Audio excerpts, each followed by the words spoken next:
Good evening. Welcome to Littleton Police Station Community Room. Tonight's meeting of the Alumni Field Renovation Design Committee, otherwise known as Afrac. Our meeting tonight called to order at 7:37, and our agenda is as follows. Called to order. We'll have an opportunity for public input. We'll have a review and a discussion with Gail relative to the most current design. We will review and potentially approve minutes from previous meetings.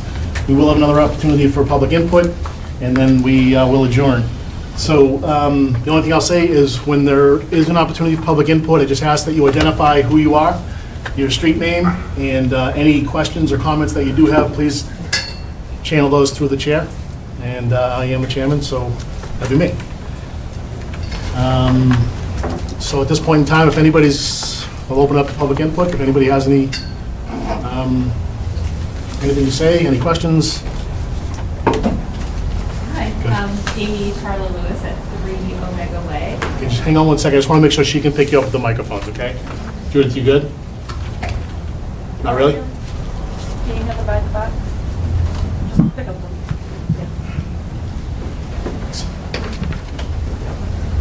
I feel like I'm famous. Sorry about that, Amy. So, Amy Charlo Lewis at 3 Omega Way.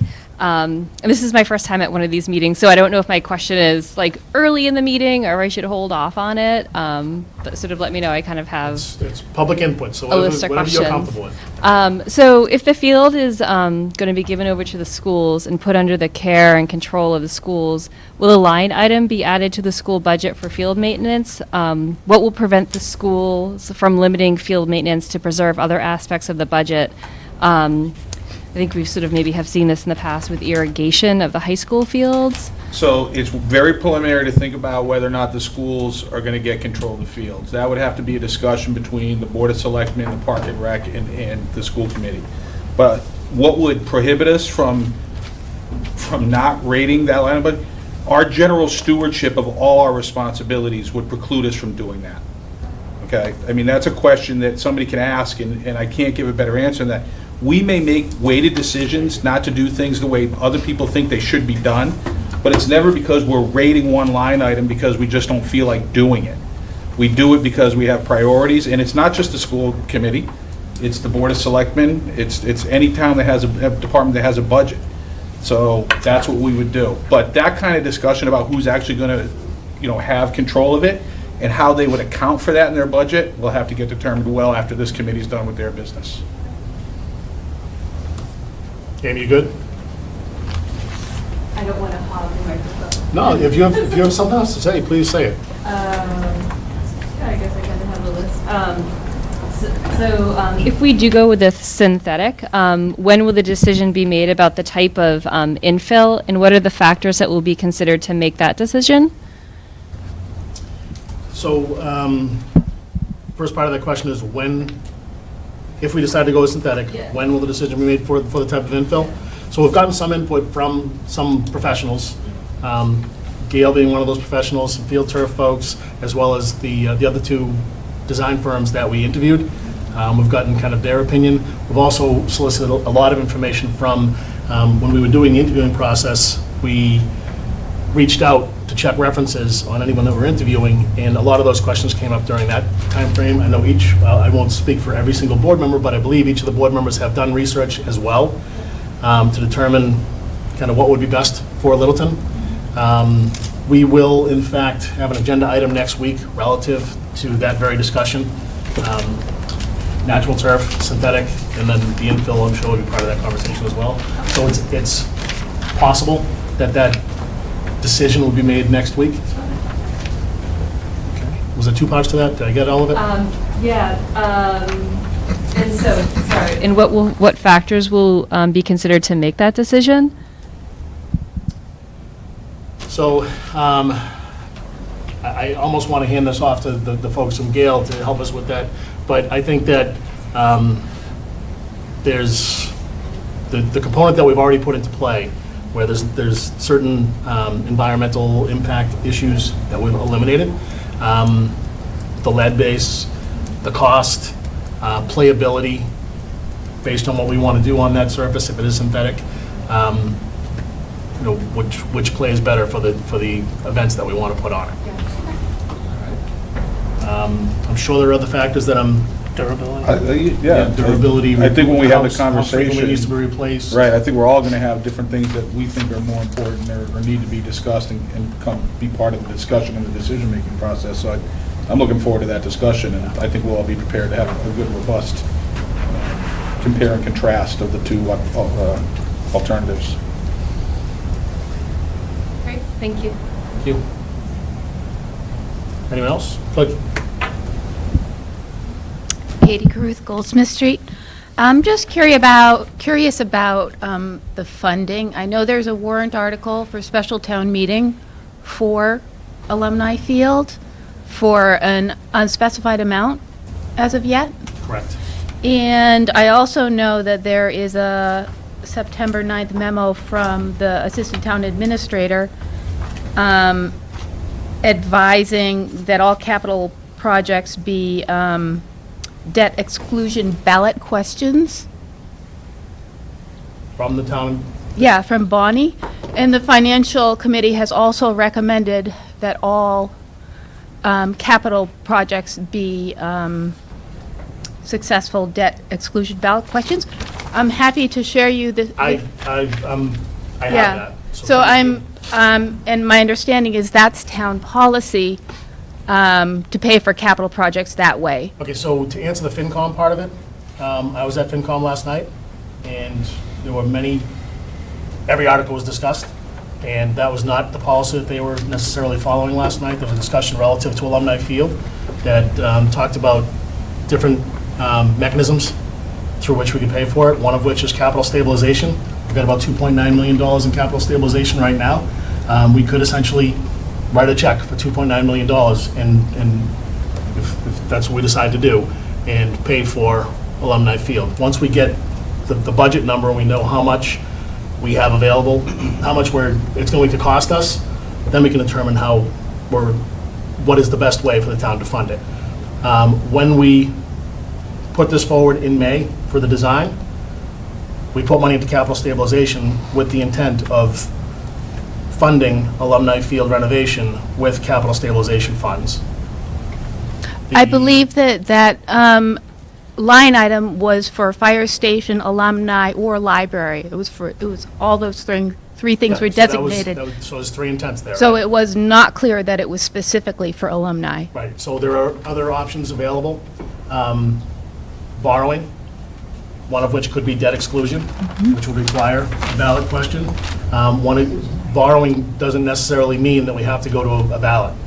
We can do short-term borrowing. It's a term referred to as bands, which are one-year bonds that you can roll up to 10 years. And we are in discussions as to what would be the most beneficial for the town.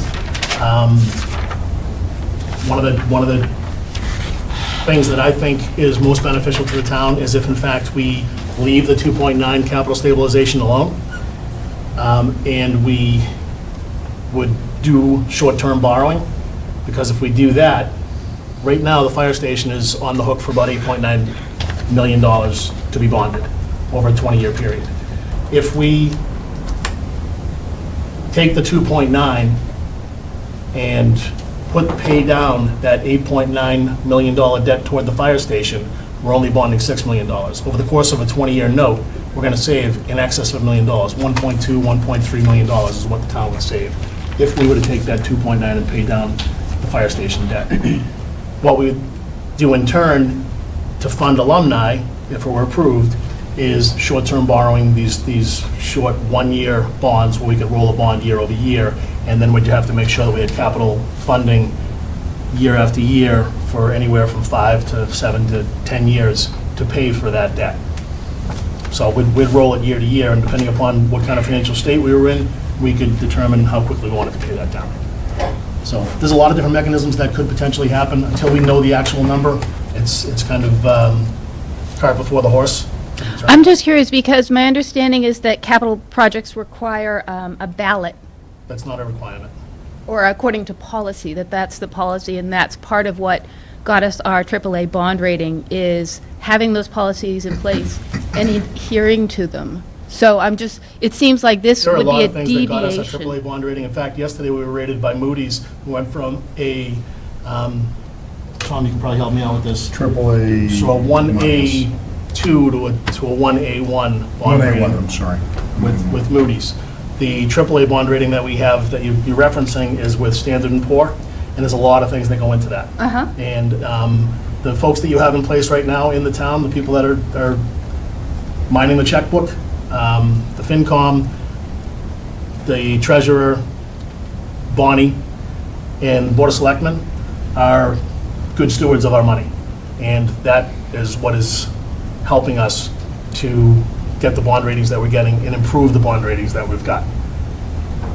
So Right, we do right. I have just policies, thought we do have that- policies in place, and we, at times, need to make determinations that might be outside of policy, but in the long run, they're the best thing for the town, which in fact would end up giving us a stronger bond rating.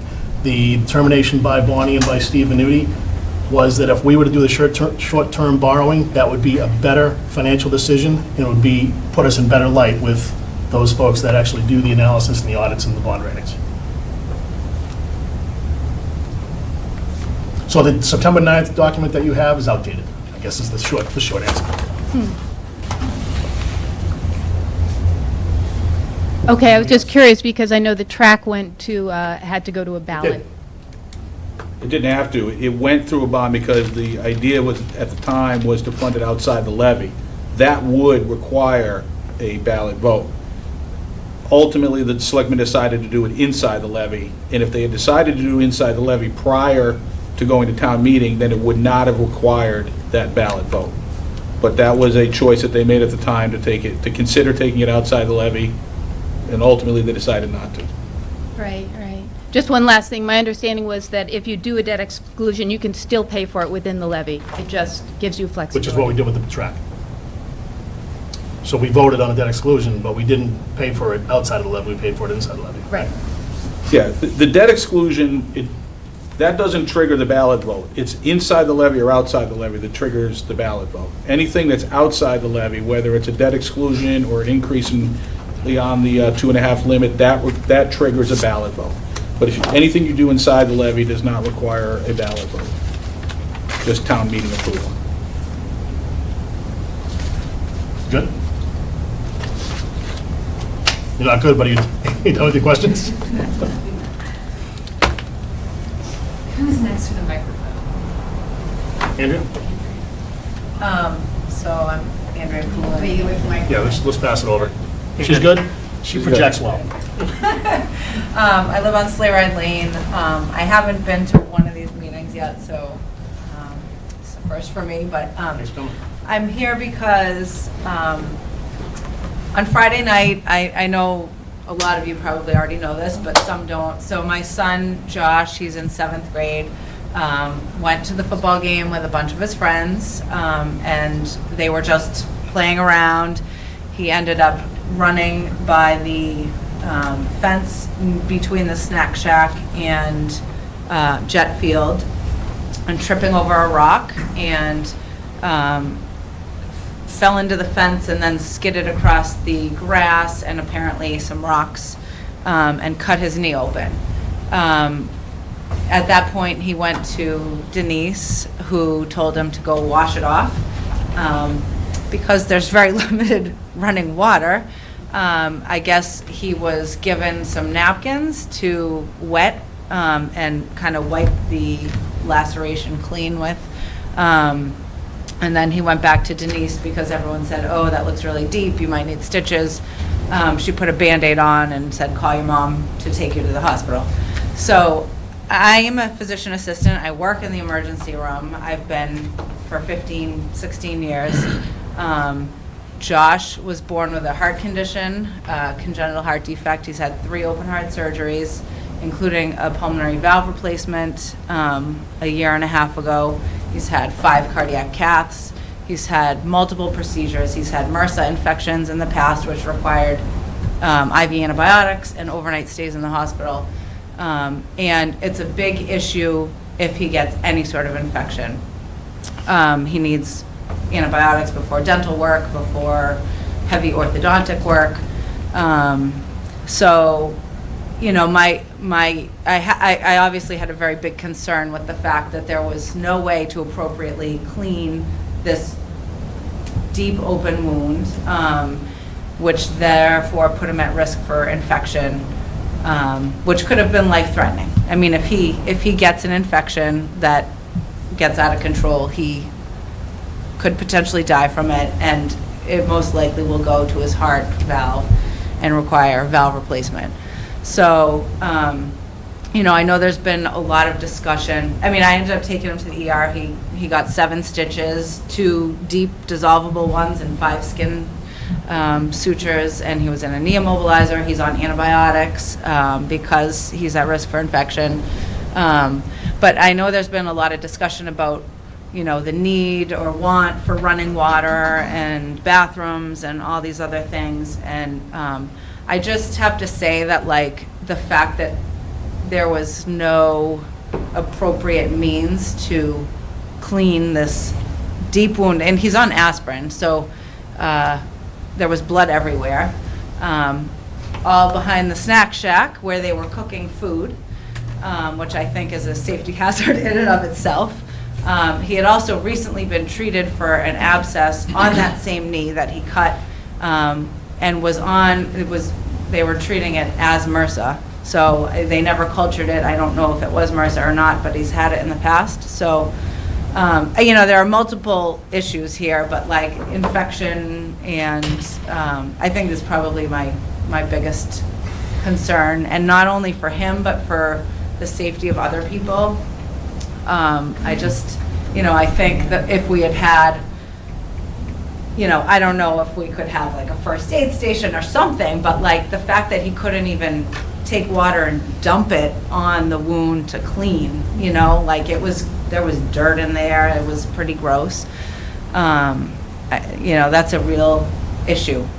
And I'm sure he's not the only kid that's going to fall and hurt themselves. You know, we encourage the whole town, the community to come to these games, and you pay to get in, and, you know, it's a big thing for all the middle school and, you know, probably high school kids to go and hang out. And so if we want to encourage them to come, we have to have a safe environment for them to be enjoying themselves. There's nothing else in this town to do at night right now. So anyway, I mean, that's, I think a bathroom would be great because he could go in there and have running water, at least a sink in the snack shack or wherever, outside even, where he could get a bucket of water. And I mean, the people, I think there were people that helped him. I don't know. They couldn't wash their hands. I mean, it's really kind of gross. So that's all. Well, thank you. Thank you for sharing your story. Anybody else want to be heard? Public input? Right. Do you mind grabbing that microphone and just handing it up here? Thanks. Kevin, thanks, Al. All right. So, at this point, we have an opportunity to review and discuss with Gail. We have John Perry and Sal. I'm sorry, I'm not going to. Your last name is? Can't see Al. Thank you. To discuss the most recent design. It took some of the input that we had from our last meeting and did some tweaks and some adjustments and a couple phone conversations. And this is what we got, right? Yeah, so you want me to take it away? Take it away, John. Okay. Thank you. Good. So, John Perry from Gale Associates. Some of you guys were here last week, 2 weeks ago, something like that. But just a quick introduction. I'm the civil and sports engineer for the project manager. Sal, can't see Al from S3, is the architect that we work with, responsible for the concessions and amenities building. So, quick recap, last time we met, we presented 3 options. And it was option 2 that was ultimately the preferred option with a couple of minor changes to that. One being that the amenities building really kind of wanted to go back closer to the grandstands. We had it originally up kind of in the front area. I don't know if you guys can see my mouse here. Yeah, originally we had it more here as part of like the entranceway to the site.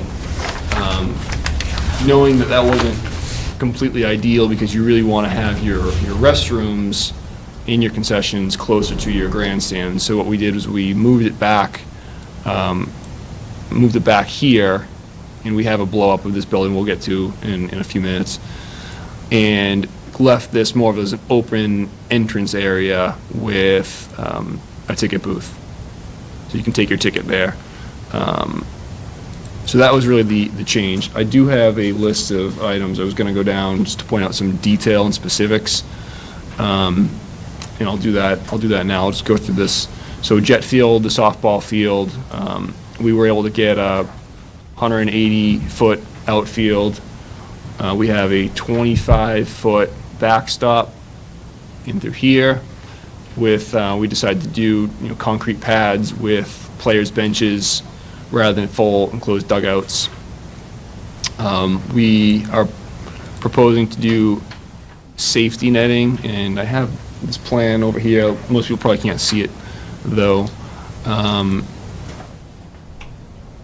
Safety netting along the third baseline, so that this is your main corridor coming down through your ticket booth area here between the Alumni field and jet field. So you'd really want to have some sort of protection along your main corridor. If someone's standing down there or walking through while there's a game going on, some sort of protection for foul balls. That would extend all the way down here and then about 50 or 60 feet into the field, so that in case there was, a home run while someone's sitting here in the entrance area, ticket area, so they were protected as well from a home run. The rest of it along the outfield, we would propose a 6-foot chain link fence similar to what is there now, obviously new, but we weren't proposing any sort of netting system there. The cars park on the other side of the street, so sure there could be a real long home run that could be an issue. You got a better chance of getting hit by foul balls now than it will be by home runs, so the probability is actually going down. Okay. In this design. Yeah, I think ideally we'd put safety netting up everywhere. Obviously, the budget is one concern that we've been kind of working the plan towards. In the outfield, everything would drain away from the infield drains typically from home plate, from the pitching area outward, and then from here it typically pitches into the outfield and along it. So we would propose to do probably a stone trench drain along that area. We've done the survey. We've not seen that any of these fields really tie into any sort of drainage system, or that there's an outfall anywhere. Everything seems to be isolated on its own. We especially see that in Alumni Field. There are the stone trenches along both sidelines that appear to just infiltrate. So we have to handle the site in a relatively similar way, because it's just limited to where we can tie in. We did do soil test pits last week, and found fairly decent soils. We found groundwater deeper than I thought we would, seeing how we're so close to the wetlands. Groundwater was around 6 feet deep, fairly sandy soil. So I think that infiltration in these fields will be promoted, which is a good thing. As far as Alumni Field goes, we are proposing a 210-foot playing width, which is great for all sports. Obviously, football sits inward of that quite a bit. Soccer is probably the widest sport we propose, also showing field hockey and men's and women's lacrosse on the field. We have a 360-foot length with 15-foot runouts along both end zones, which is preferred for football. So 15 feet from the end zone to the fence line. And then we have got 10 feet from the end line of soccer to the sidelines. And then along the home grandstands, we are bumping that out an extra 10 feet, shown here. Okay, I wish my mouse was a different color. For a little extra space for, standing room for teams, for equipment, for the cheerleading squad to have somewhere to be. So that's a little bit of a nice amenity there.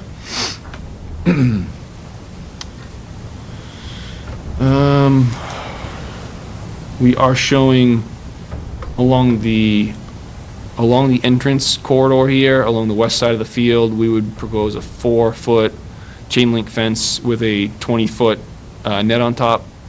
So it's 20 feet total. The net's kind of built into that. So along this side of the field and along this side of Jet Field, you'd have 20 feet of net on either side of you. So you're protected if you're walking down there from, softball, or you're protected from lacrosse or soccer.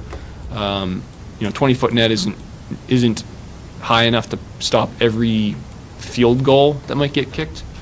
It is in Littleton, right, Mike? But yeah, it'll catch some of them. But I did want to point out specifically because sometimes people want to have, a 40-foot net behind the goalposts to catch those. If that's something that's desired, let me know. But typically that's not done for a high school venue. Along the east side, we're proposing a 6-foot fence with netting on top, total height of 20 feet. The reason we're doing 6 over here is because that's really your security fence around the perimeter. You've got a 6-foot along the east, and then another 6-foot coming along the south.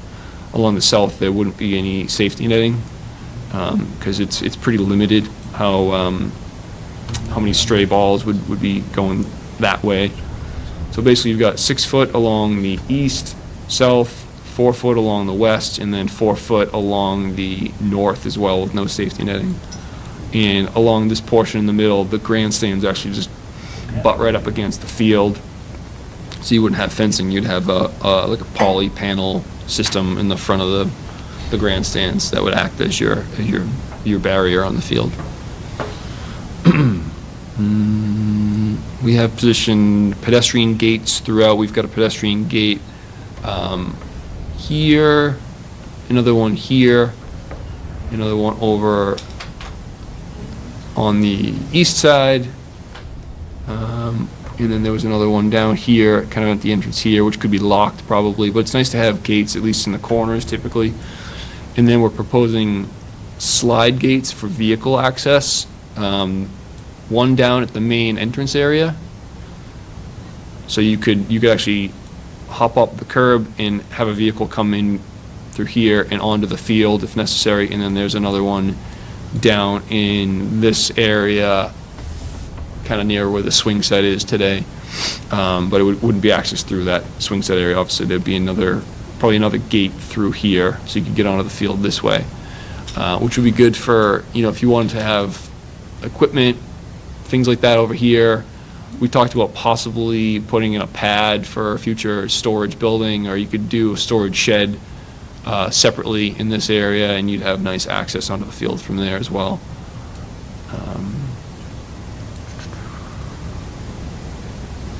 That we're showing a stadium seating of 817 seats. I do want to point out that as we're showing it, it's actually not completely centered on the field, and that's because there's a light right on the east side of that we're trying to save. So we're kind of pinched right there. I did want to have the discussion of maybe shaving down the seat count. If we did that, we could chop off a couple of rows on the end and recenter it on the field, and also save a little bit of money. So we can get back to that when we. Let me just jump in real quick, John. Yep. Mike, what would you say is the ideal number for this venue? Do you think 818 or 817 is the appropriate number, or if we were to shave off a section or 2 sections, and do you have any idea what that number would we shave off? I think if we got down to like the 750 range, we'd be getting close. 720 to 750 which is Linfield High School, which we did a couple of years ago. They have 730, I think it is. And that's a pretty good size grandstand system. I mean, some schools have 1,500, 2,000 seats. But it's a matter of what works for Littleton, obviously. How many do we have now? I believe you have somewhere in the 700 to 800 range. We did a measure up of it and estimated based on how wide a seat is and how many rows and what the lengths are. It's somewhere between 700 and 800. So we probably want to keep it right there. Personally, I kind of like symmetry, so I don't really like the look of it being offset like that. I've been to fields where they have offset bleachers, and it definitely kind of not something I find aesthetically pleasing. So my own opinion would be centered on the midfield line. That would be my opinion. Does it affect your play calling if it's like that? No. Does it get inside you? I mean, yeah, and I think there's a lot more standing area at this field too, and improved standing area, better surfaces, but definitely think the bleachers would look better. So you think if we got around the 730 number with the rest of the standing area, that would be sufficient for, really what we're talking about is the 1 or 2 times a year that we max out, which is the Thanksgiving Day football game, which is every other year, graduation, and there's really not a whole lot else, right? Some very big playoff football games Right, that we've playoff had football with- game. So we're talking, the vast majority of the time, 700 would be more than Yes. enough. And on the days that we were having a great day, we would make do, because we'd be right where we are right now. Yes. And we have more standing room, which a lot of people tend to do that anyway, so. Yeah. So I think we're okay, John, if you wanted to trim that out. Well, yeah, we'll scooch that down a little bit.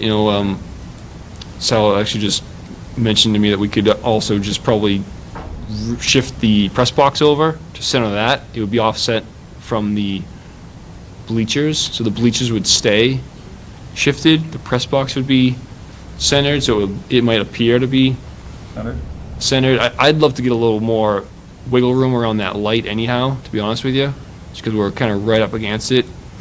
You would get the wiggle room if you shrank it? If we shrunk it a little bit, and then we'd have a little more wiggle room in the budget as well. Shrunk it? We try to shrunk? So, but if we have the permission to play with that seating count somewhere between 730 and where it is now, we'll make it work for the best fit here. Any opposition there, consensus on that, or? Yeah. I wonder with we're gonna fence the field in a way that's not fenced right now. And I wonder if that takes some of the spectators that now stand on the side of the field and moves them up to the stands. We don't fill our stands now, but I think, by changing it and fencing off the entire field, not allowing people on the field, obviously, I think we're gonna get more people in the stands. I don't think they're any farther away than they are now from the rope, right? The rope keeps them away from the sideline.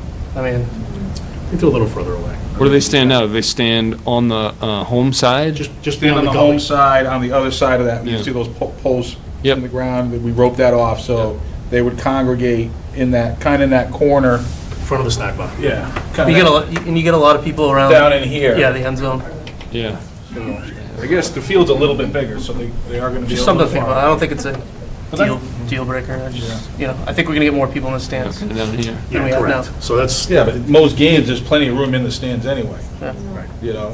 I mean, if everybody that goes on a typical Friday, Yeah. a normal Friday night, sat in the stands, we still wouldn't have 700 people. We wouldn't. We might have 600. talk to the guy that counts the gate. So you still have some standing room, in front of the concessions area. People might end up hanging out there. You'll have some standing room along the corridor. And frankly, there's been plenty of, I've gone to plenty of away games that have the fence around it. Lunenburg's a perfect example. You're pretty far away from the sideline. I don't sit in the bleachers, just because my back doesn't allow me to, so I stand for every game. And I just get up against the fence regardless of what field we're at. And, at Lunenburg, you're pretty far away.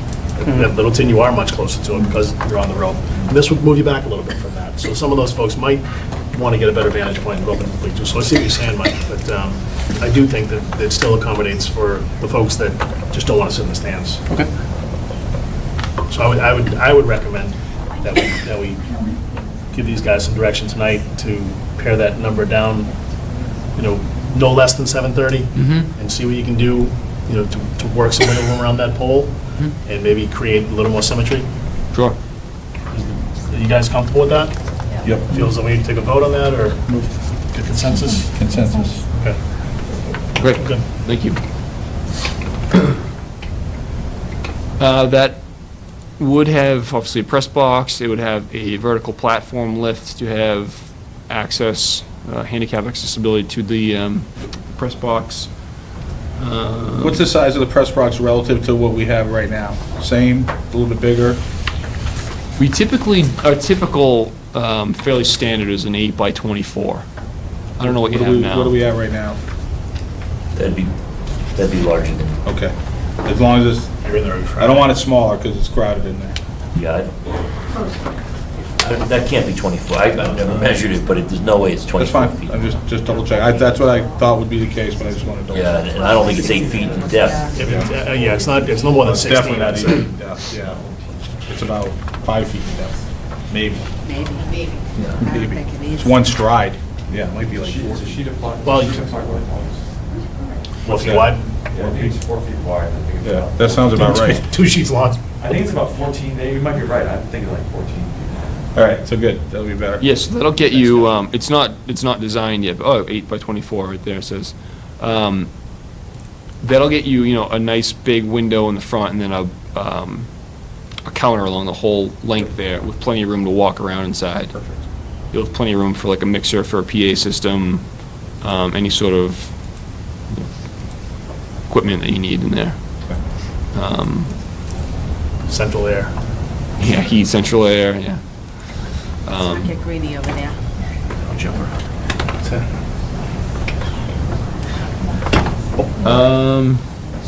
Scoreboard. Right now, we have the scoreboard placed right behind the ticket booth area, right here. And we were trying to find a good place for that, and my first thought went to this corner over here because it's kind of out of the way from the entrance, and then you can see it from the grandstands. But there's really not a whole lot of room over there to do that. You've got your driveway and your parking and your fields right up against that fence line and sidewalk. So you'd really be squeezing that in there. And we ended up with it here. I like this spot because you can hide it behind the ticket booth. You can hide the actual foundation, I-beams. Over anywhere else, you'd see the back of it, which is basically just a big blank metal panel. It doesn't look great.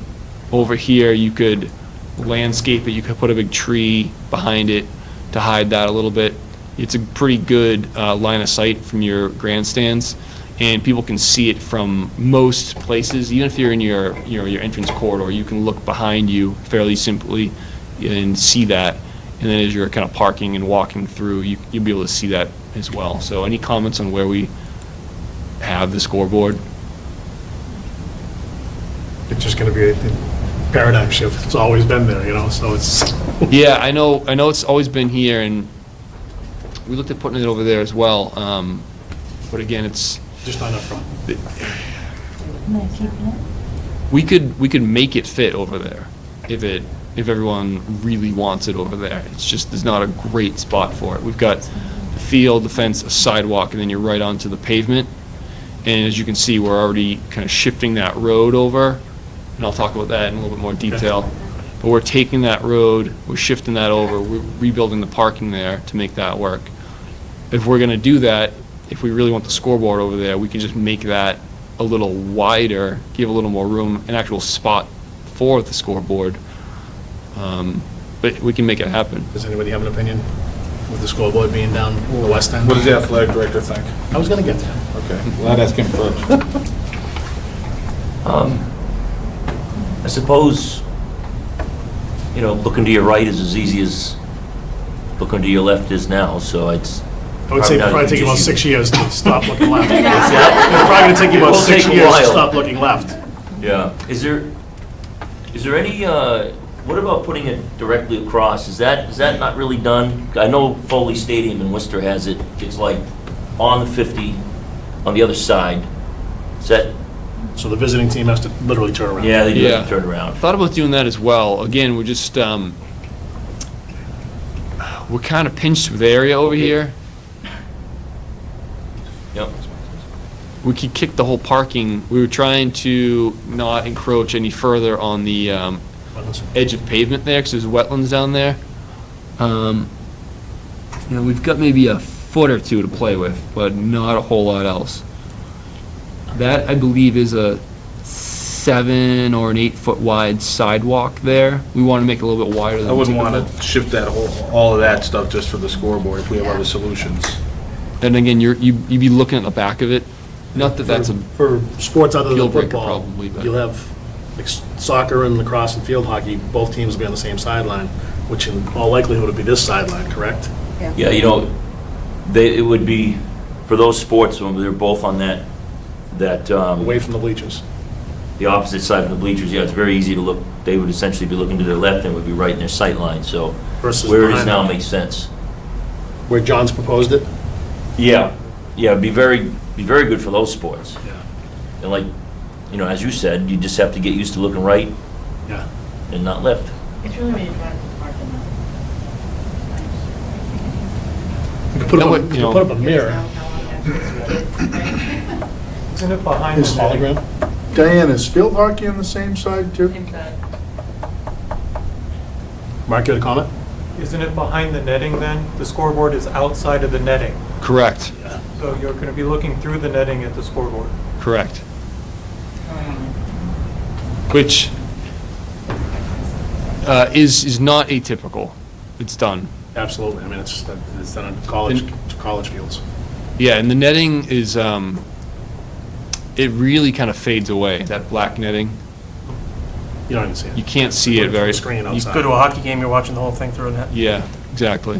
When you're that far away, you don't really see it. Right. What about the softball scoreboard? Can you refresh my memory? We're keeping it, Last meeting, we decided to not put in a Eliminate it. softball scoreboard. According to somebody who's been around for a long time and was It doesn't- familiar with that softball scoreboard, I they know. were around for a real long time. It only worked for a couple of years and it hasn't Oh, worked that's for right. several Yeah. years. So we're going to eliminate that. Okay. Was there a softball, was there a scoreboard at It's Chet? still there. Yes. You're kidding me. So when you Yeah. walk in the ticket booth and you're walking towards People the put their snack bar, laundry on it. It's straight ahead. You know where the chain link fence bumps? It's right Yeah. there. Really? There's still a breaker inside the So shed. we're gonna leave the scoreboard where it is. I think where you have it Where is it's probably proposed, the I mean, best. sorry, not the where it is best. now, Yeah, where you it's don't have to do any more finagling. No. Yeah, there's no more. Nice. We're good with that, guys? Yeah. Yep. Tom, you good? Yeah. With the, landscape. Netting doesn't have any impact on anybody? No, that's good. All right. Okay. And that's a simple one too. If anyone, for whatever reason, changes their mind, we can think about it again. But I think that is a good spot for it.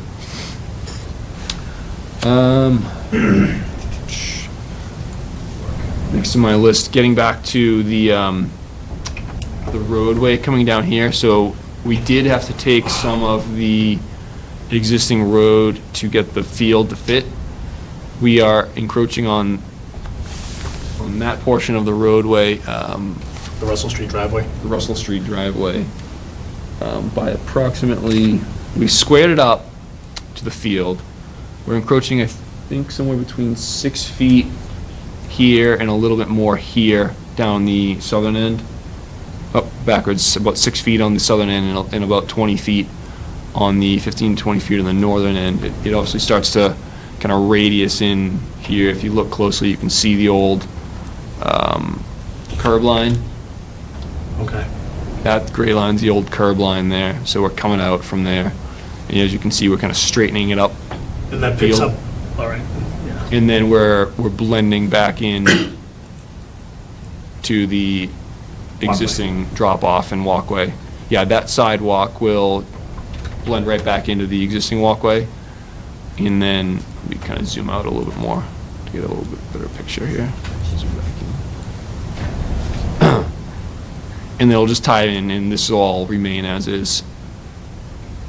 So we've got a 24-foot drive aisle, which is typical for parking and roadways. And as we discussed last time we met, that keeping parking along the baseball field was important, whether it's parallel or perpendicular.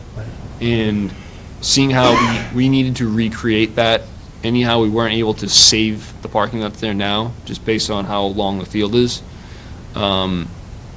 It made a lot of sense to do perpendicular parking there instead of recreating the parallel. We're only going another 5 or 6 feet towards baseball than we would if we did parallel, and we're getting about double the parking spaces. Right. So we've got about 23 parking spaces there now, and I believe today is only about 10 or 12. And it's a lot easier to obviously pull in and pull out. So what we're doing is we're doing that, and then we've got a sidewalk, recreating the sidewalk, tying it in here along the parking, and then back in down here. The road does, as I said, straighten out a little bit, and it's a little bit, it's a nice movement down here. It does kind of neck over a little bit and come back around, but it's very gradual. So there wouldn't be any issues with that. This is just curb line here to define where you're driving. That would just be grass, or it could be concrete. That would be parking spots on back to school night. Yeah. Right. I have a potentially stupid question, but I'm gonna ask it. This is curbed or grass right here? Yeah, that would be Lots. curb, and it would just So, be, and I noticed you have them on the bottom. Why do we lose a I mean, it seems like we're losing one parking space there. I assume there's a reason behind it. it's just to break it up with a little landscaping. We could probably stick a parking stall back in I didn't know if there. there was a reason for it. It's really just to get a little Aesthetic. green in there. Okay.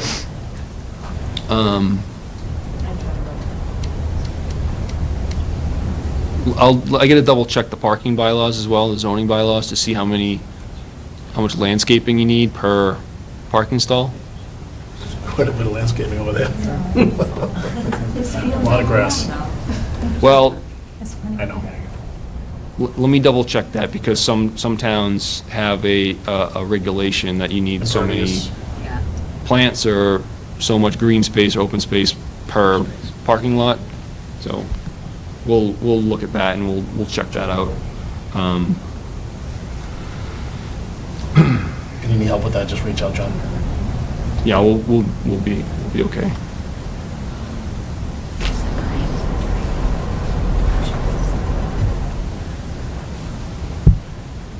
So, any discussion about that, bumping that road? So essentially, where the sidewalk is behind Alumni Field right now, the chain link fence, you got a sort of a sidewalk, sort of a curb, and then a roadway with some parallel parking, and then another sort of curb and sort of sidewalk on the Whitcomb Field side. With this type of improvement, clearly, we're getting a lot safer. We're able to shift everything so that we can get jet field in there safely. We can put the multipurpose field in, use the real estate that we've got available to us over at Whitcomb Field. And like I said, we're making a much safer environment, in my opinion, on either side of the roadway going into Russell Street School, because you've got a curbed sidewalk on either side. Get that pathway all the way around the perimeter of Alumni, We're adding parking too, aren't we? adding a ton of parking, yeah. Yeah, So that's good. relative to just this section right here, John, so from this corner. Yep. That, the whole area that's affected by shifting the roadway, where are we at with that as a group? I like it. I mean, it's real estate to have, right? I mean, that space, that run up from where the parking currently is to where the baseball field truly starts is just dead space. It's dead space. Yeah, So it's not we'd used. be foolish not to take advantage of it. Yeah, we're still probably about 30 feet from Yeah, the which is edge of plenty, that sidewalk yeah. to the backstop. That's There's plenty. still lots of room there. Yeah, plenty. Yeah. So it's Park not at- infringing. One park at your own risk And sign it's a there. big improvement on safety in that area. Absolutely is, so. yeah. Okay. So we're good with that? Yep. Yeah.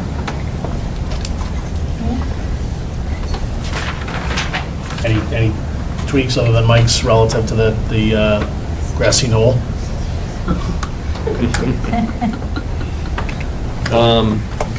And then, before I talk about this parking lot, let me talk about the entrance area here. And we have, so probably a better plan to do that.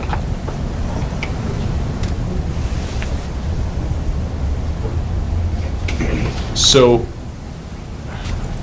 Speaking of the grassy knoll.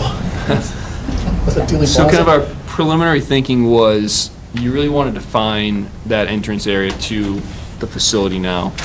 And we agreed last time, this is probably the best place to do it, between the two fields, and then between your parking along Russell Street, school driveway, and then south of the field, and then all of the parking at the middle school. So people are coming from all directions to this one central area, to a corridor that could access either Jet Field or Alumni Field. So you really want to have kind of an open area for people to gather, meet, queue up to grab a ticket, and then get into the venue. And I think that what you want to do is have a very dedicated area to do that. So we're proposing some columns along here. I don't know if they'll be brick or stone or granite. I kind of envision like just a 12 by 12 granite kind of column, maybe brick to match the middle school. We can figure that out probably down the road a little bit, but just columns as kind of a beacon that this is the entrance to the facility. They'd be open in between. I don't envision any sort of like fencing between. This is in itself enough to corral people through. The idea is that these are spaced wide enough so that a vehicle could actually fit through. The ones along the side here are spaced, I think there's 15 feet of clearance. These ones have 12 and a half feet of clearance between them. So they don't act as bollards. They're aesthetic and they're the design element to try to control traffic. They're meant to actually be able to drive through, because you probably want to be able to have access. You've got a slide gate here at the field, so you could have an ambulance or a maintenance vehicle actually come through here. We might lose one of these four and space them more like 15 feet apart, just to get a little more easy access through. So you can come through, make that turning movement onto the field.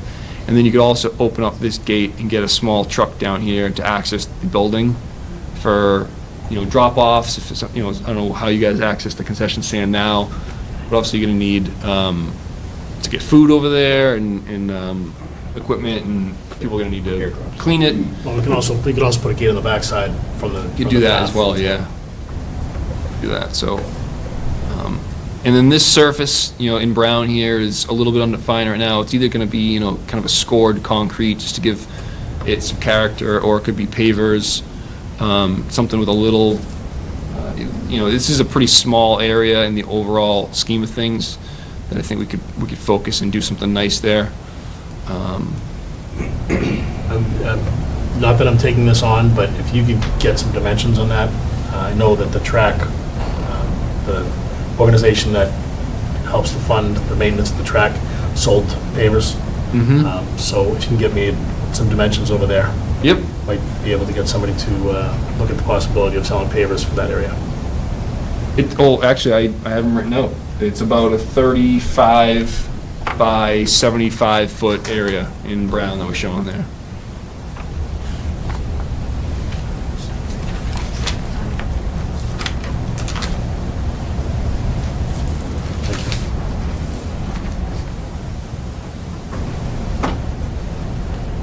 Thanks. Yep. And then we would propose a flagpole, probably in this area here.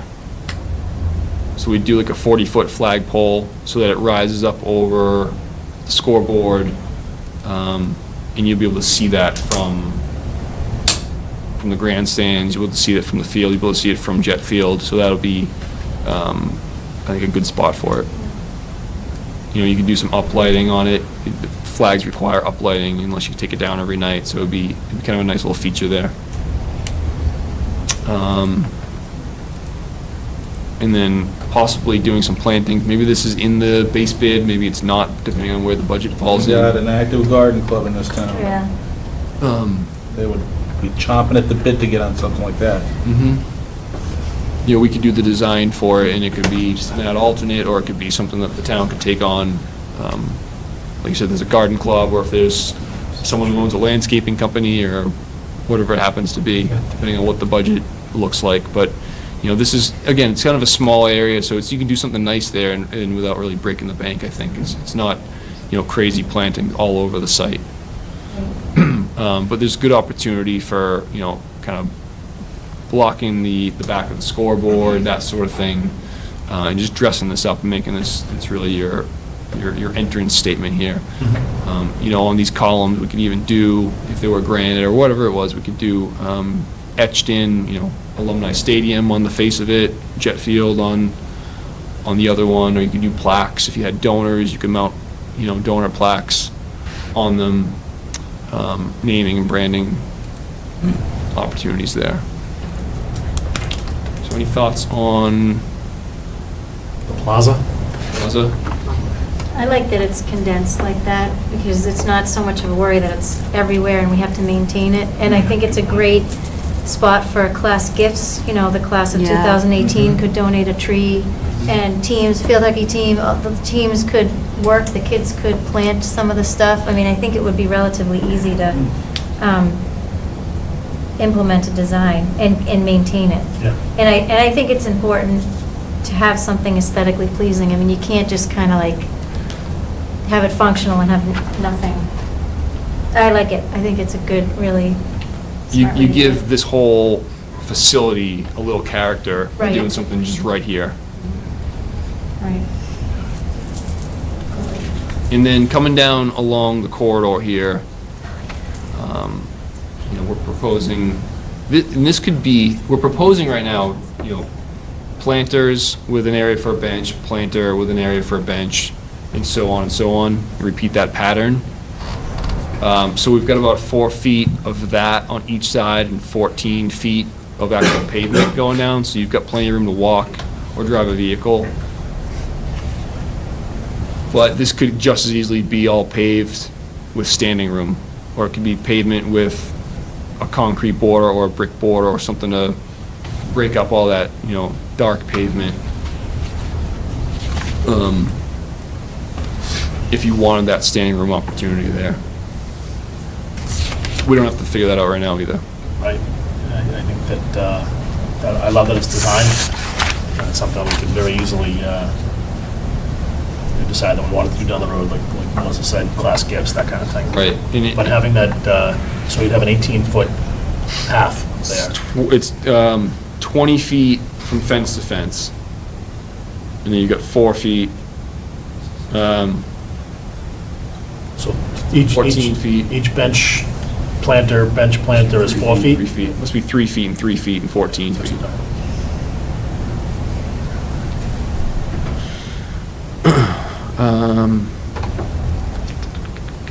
And in the cost estimate, which I hand out to everyone, that we've got a budget number in there for kind of plantings and landscaping of like $50,000, because we don't know exactly what we're gonna do yet.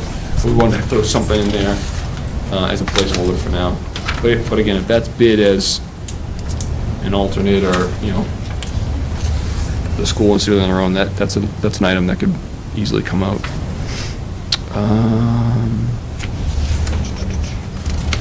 And then as far as the parking lot here on the south, I know that's something that we discussed last time, of probably doing that later.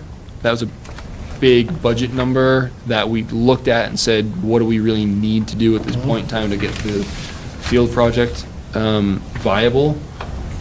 So we're calling that out as the future parking improvements.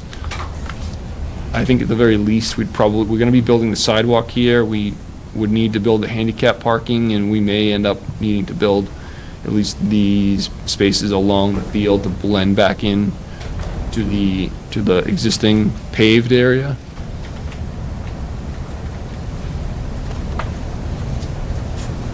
How many parking spots do we currently have? They're fairly undefined in that area between when the buses are parked there and then just, when I was there last time, there was a night game, I parked somewhere kind of over here when you first pull in, and then there was a whole bunch of buses, and then I think there were a few other people parked over here. So I don't know how many, I don't think they're really striped either. I think it's really just open pavement. So I don't know exactly how many spaces you have now. I know that this is roughly the same area. We're just kind of defining it And this obviously shows that buses wouldn't park there anymore. And we have 126 parking stalls total throughout this area. Just on this south parking? Just in the south, yeah. 126? Yep. Is that, so you have this colored, scored courtyard of concrete paving down the bottom here along the wetlands? We're thinking that that would probably end up being like a permeable paver in order to handle stormwater that comes off of the parking area. That's not encroaching any further than the pavement is right now? Right, Okay. right, the edge of That, pavement. that could be additional parking as needed on back-to-school night or on a big game. Wouldn't necessarily be used on, Well, maybe I misunderstood your question. The existing parking is, see this gray line? Right here, I say, plan says EOP there, edge of EOP. pavement. Yep. That's the existing paved That's the line pavement there. now, So we're essentially the same footprint. We're kind of inside of it. squaring it off a little bit, and then it's right on top of it over here. So that paver area isn't additional to what you have now. That's really right on top of what you have. The idea would be that this whole thing would be completely redone. This would all be, all this white area would be pavement, and then this would be, probably end up being a permeable paver system. Because if we're doing new pavement, we would need to go through conservation. There's a 25-foot wetland buffer right here. I'm imagining that we'd probably need to treat the, although it's no new impervious area, they would typically want us to treat the new pavement from a water quality standpoint, try to get some infiltration. And seeing how there's really no, there's no outlets to tie into, the paver system is a good way to do something that's close to the surface, where groundwater over here might be a little bit deeper. We'd be able to get some infiltration and recharge, and the stone layer below those can act as a filtering mechanism as well. So, again, that's not really fully designed yet. That's where we think that that would go. So 126 spots. Yeah, so there's 35 along the field, there's 40 in the middle, and there's, I think, 51 along the edge here.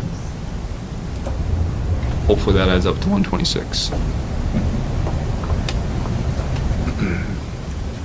Is the idea to still do that, to do this possibly at a later date? We don't know. It depends where the numbers come in and what the, Yep. So we do have, how it we'll get is. to the cost estimate. I want to, I think, wrap up and then let Sal talk about the building, and then we'll hop into the estimate after that. Does that sound good? Yep, sounds good. Just a real quick question before. Hang on one second, Cutter.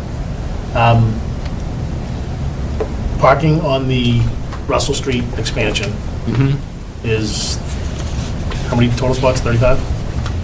23. 23, okay. 23, good bump out? I think that'd make it 24. 24 if we took that out. I like even numbers too. All right, so 126 on the south side. All right, so we're not losing any. I'm trying to look at the net from the design of the plaza, and so there'd be a net gain of somewhere in the vicinity of 100 spaces or something. Well, not 100, because the last time we counted this lot, Carl, you might be able to help me out and check me on this. I thought we counted for like 44 or 46 spots when we were looking at redesigning the park and going into Russell Street 5 or 6 years ago on PNBC. Yeah, I'm trying to find that report, but I haven't come up with it yet. Yeah, I'll, That might be because right now there's no parking along the field. It's just kind of a big wide driveway through, and then it's just parking on the southern portion of it. so when I'm looking at your 40, you're saying there's 40 spaces in the middle row there? But it's really double that, right? If we do move the buses and we park there on Thanksgiving games, usually we're going back to back, almost like a fishbone there. So I would say that what we probably have in that area right now is about 80 spots. So our net gain would be about 45, 46 spots. And we gain about 10 or 12 spots on the Russell Street driveway expansion. So 50 plus. Okay, I'm sorry, Kevin, go ahead. No, it's fine. Would you mind showing where the existing line of the field is relative to the parking space on that southern side, where the line is, so we can see like where we're going to be impacting? This is the existing curb line Okay. here, Okay. and then there's a sidewalk. Yeah. It's just, I'm just curious, like, if we're going in to do this, what's the distance of, if we're already affecting, we're gonna make parking on that side anyway, how much other space are we talking about hitting? And it looks like it's just from, we're gonna be going out another 8 to 10 feet from the existing curb line that we're gonna be touching anyway, so you're looking at another 40 feet of project that we wouldn't be touching at all. We'd be, depending on budget and all that other kind of good stuff, but that's all we're talking about, is about a 40-foot delta. Is that right? I think you'd probably build to like this line here. Yeah, but so it's 24 feet there, and there's another 24 feet, so it's 48. Oh, so it's a little bit larger than that. Yes, 24, 18, Yeah, 24, and then it's Yeah.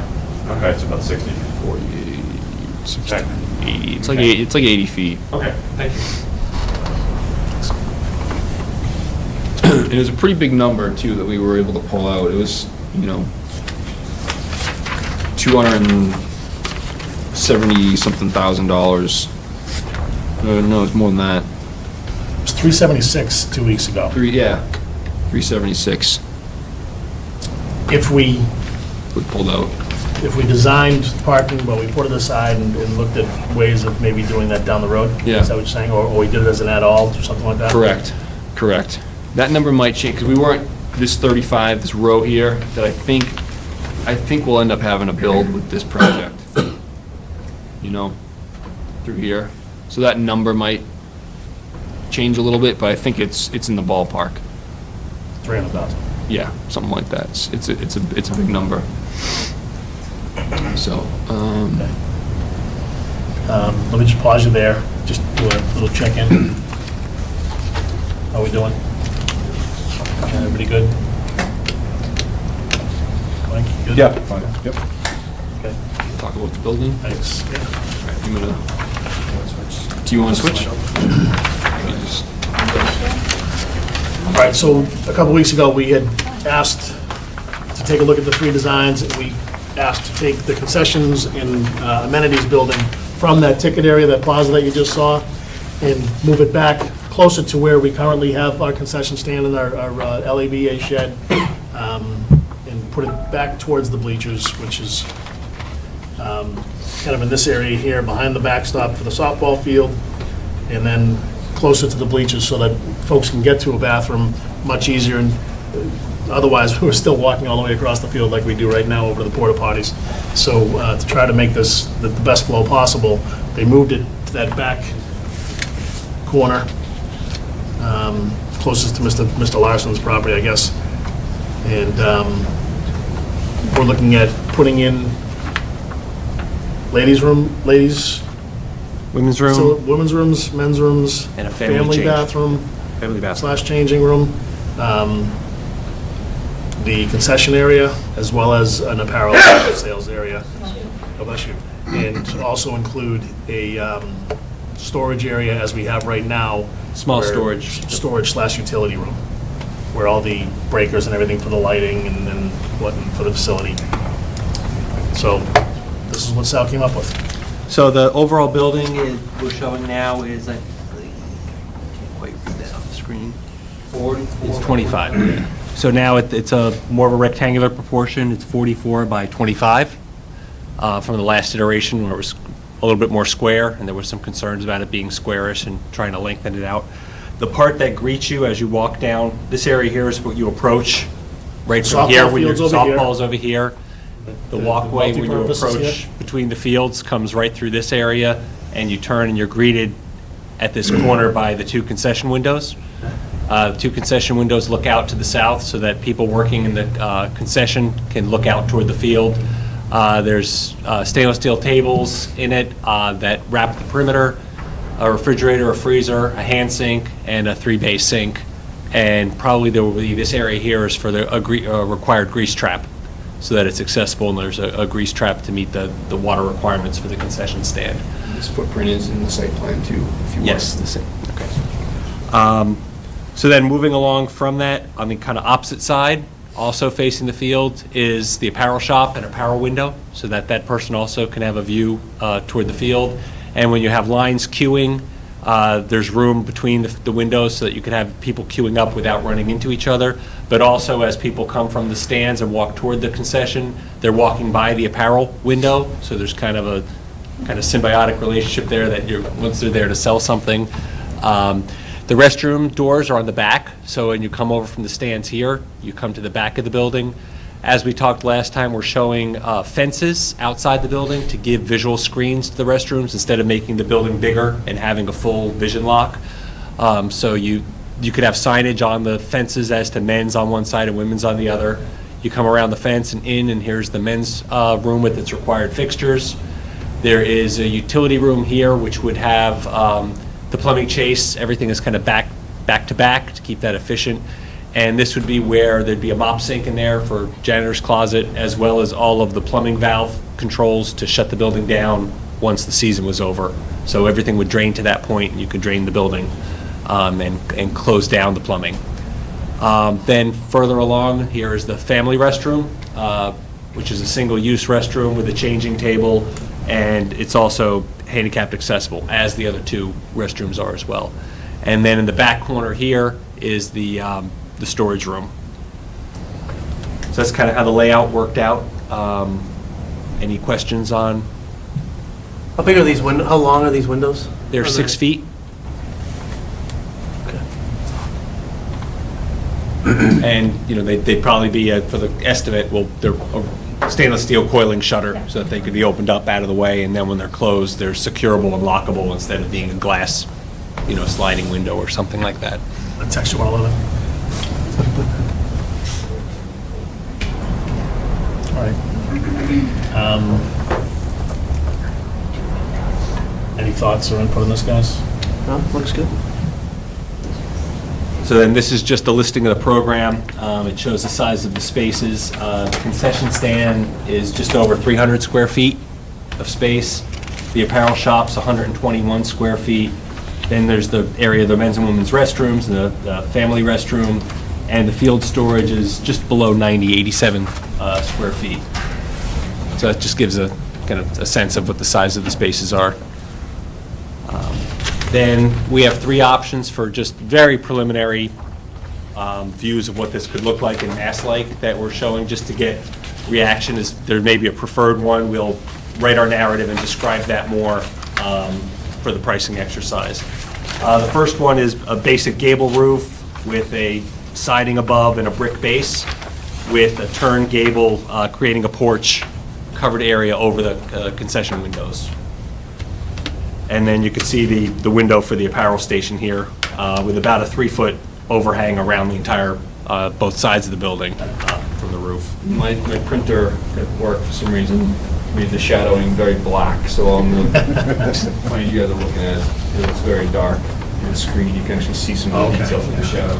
So the idea with the brick base would match the brick of the school, and then this would just be a painted siding, and then with the stainless steel windows. The next option is more of a little bit of a contemporary look with a shed roof and kind of an attic story of vertical siding, and then with horizontal siding in the base of the building. Just gives a little bit different appearance, opens up kind of toward the field. And then the third option is just a kind of a flat roof, a little bit different look of the building, just to not having the big gable on the top. So the schools are flat roofs, so it was just a test to see if, are the slope roofs competing with the architecture of the school, or does this look too bunker-like being flat since it's only one story instead of multiple stories? Just showing it to kind of show the range that we looked at multiple options. Well, I know, what I would preference. And obviously, this is just very preliminary. There's not a lot of detail in it, but there would be, corner boards. There'd be more detail on any one of these, and we'll be able to render it with some color and give you a better sense of what it really looks like. But just wanted to get kind of an overall reaction so we know what concept to develop. This is a minor question, but the siding would be, Vinyl? thank you.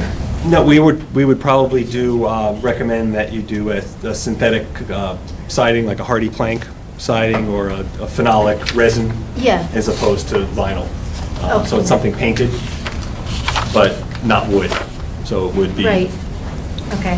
more durable. Right. But not vinyl, like a cement board. Okay. What's the life on what you just described? 20 years easily, Okay, if not more. Any questions? Hang on one second, Amy.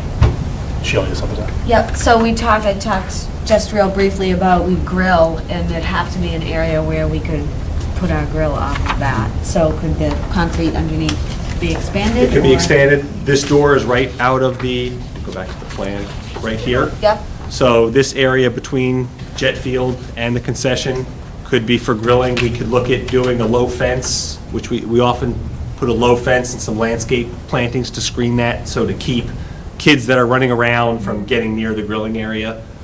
We did that just at Triton, that's opening this week.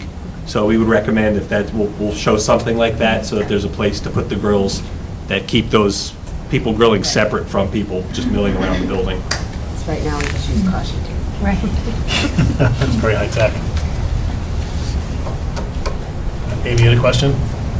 Yeah, so I'm just wondering about the bathroom waiver. When, do we have to apply for that? And when do we apply? And then Yeah, so we did discuss that at the last meeting. And that is, I don't know what the process is. that's, So after the schematic phase, we go into like more design development and permitting, et cetera. That will happen in that phase. We'll have to apply to the state plumbing board for the waiver, and we would do that after, I believe, the idea is to go to town meeting with a plan and a budget estimate in hand and then move to the next phase. And in that next phase, we would do all the permitting, which would include the plumbing waiver as well. and ultimately, the person who would issue that permit is our plumbing inspector. So, Yeah, you need to get an occupancy permit from the building inspector at the end of this whole project. And oftentimes, they will want the state plumbing board to sign off on a waiver so that they can have a comfort level of giving you that occupancy permit. Because otherwise, they technically the building wouldn't be per code. in the history, in doing this, the many times that you've done it has been that you've not seen an instance where you haven't gotten the waiver when you've gone We've for it. always gotten the 50% waiver. Sure. And this may be something that happens later down the road, but just in terms of that building and choosing materials, and are there any opportunities for using more green materials? and- That's all been incorporated into, we've charged them with all of that throughout this whole process. We've mentioned that every single time when we do the interviews, so that's certainly something that's, we're And I know this is my 2 cents, but I don't know why we build buildings with flat roofs in New England where it snows all the time. I- Go with the, yeah, that's worth at least a nickel. I don't get it. Hang on one second, Kevin. Mark?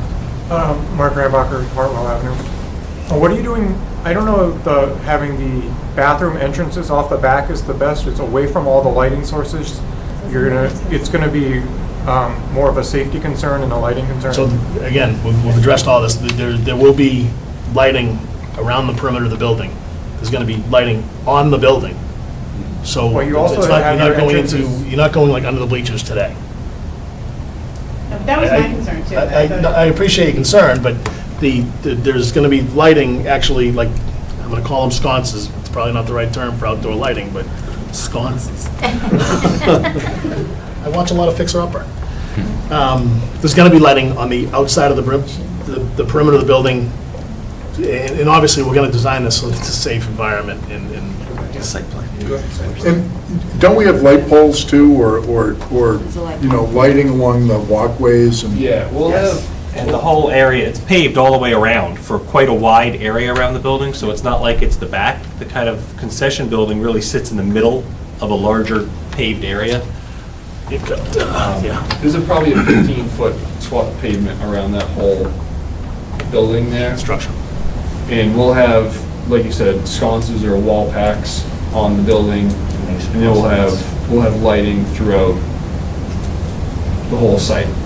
We'll have lighting in the entrance area, we'll have lighting as needed. Oftentimes, the athletic lighting will be able to light up some of the perimeter. In this case, where we're keeping the existing lighting to remain, we won't get as much of that. But we'll make sure that we do a lighting plan for the whole site to make sure that at least, where the pedestrian areas are gonna be and access that are safely lit. So everybody needs to understand that what we have today is we're making it work. And what we're gonna have after we renovate is a properly designed, and we've made it work. We've had people that have volunteered to build buildings.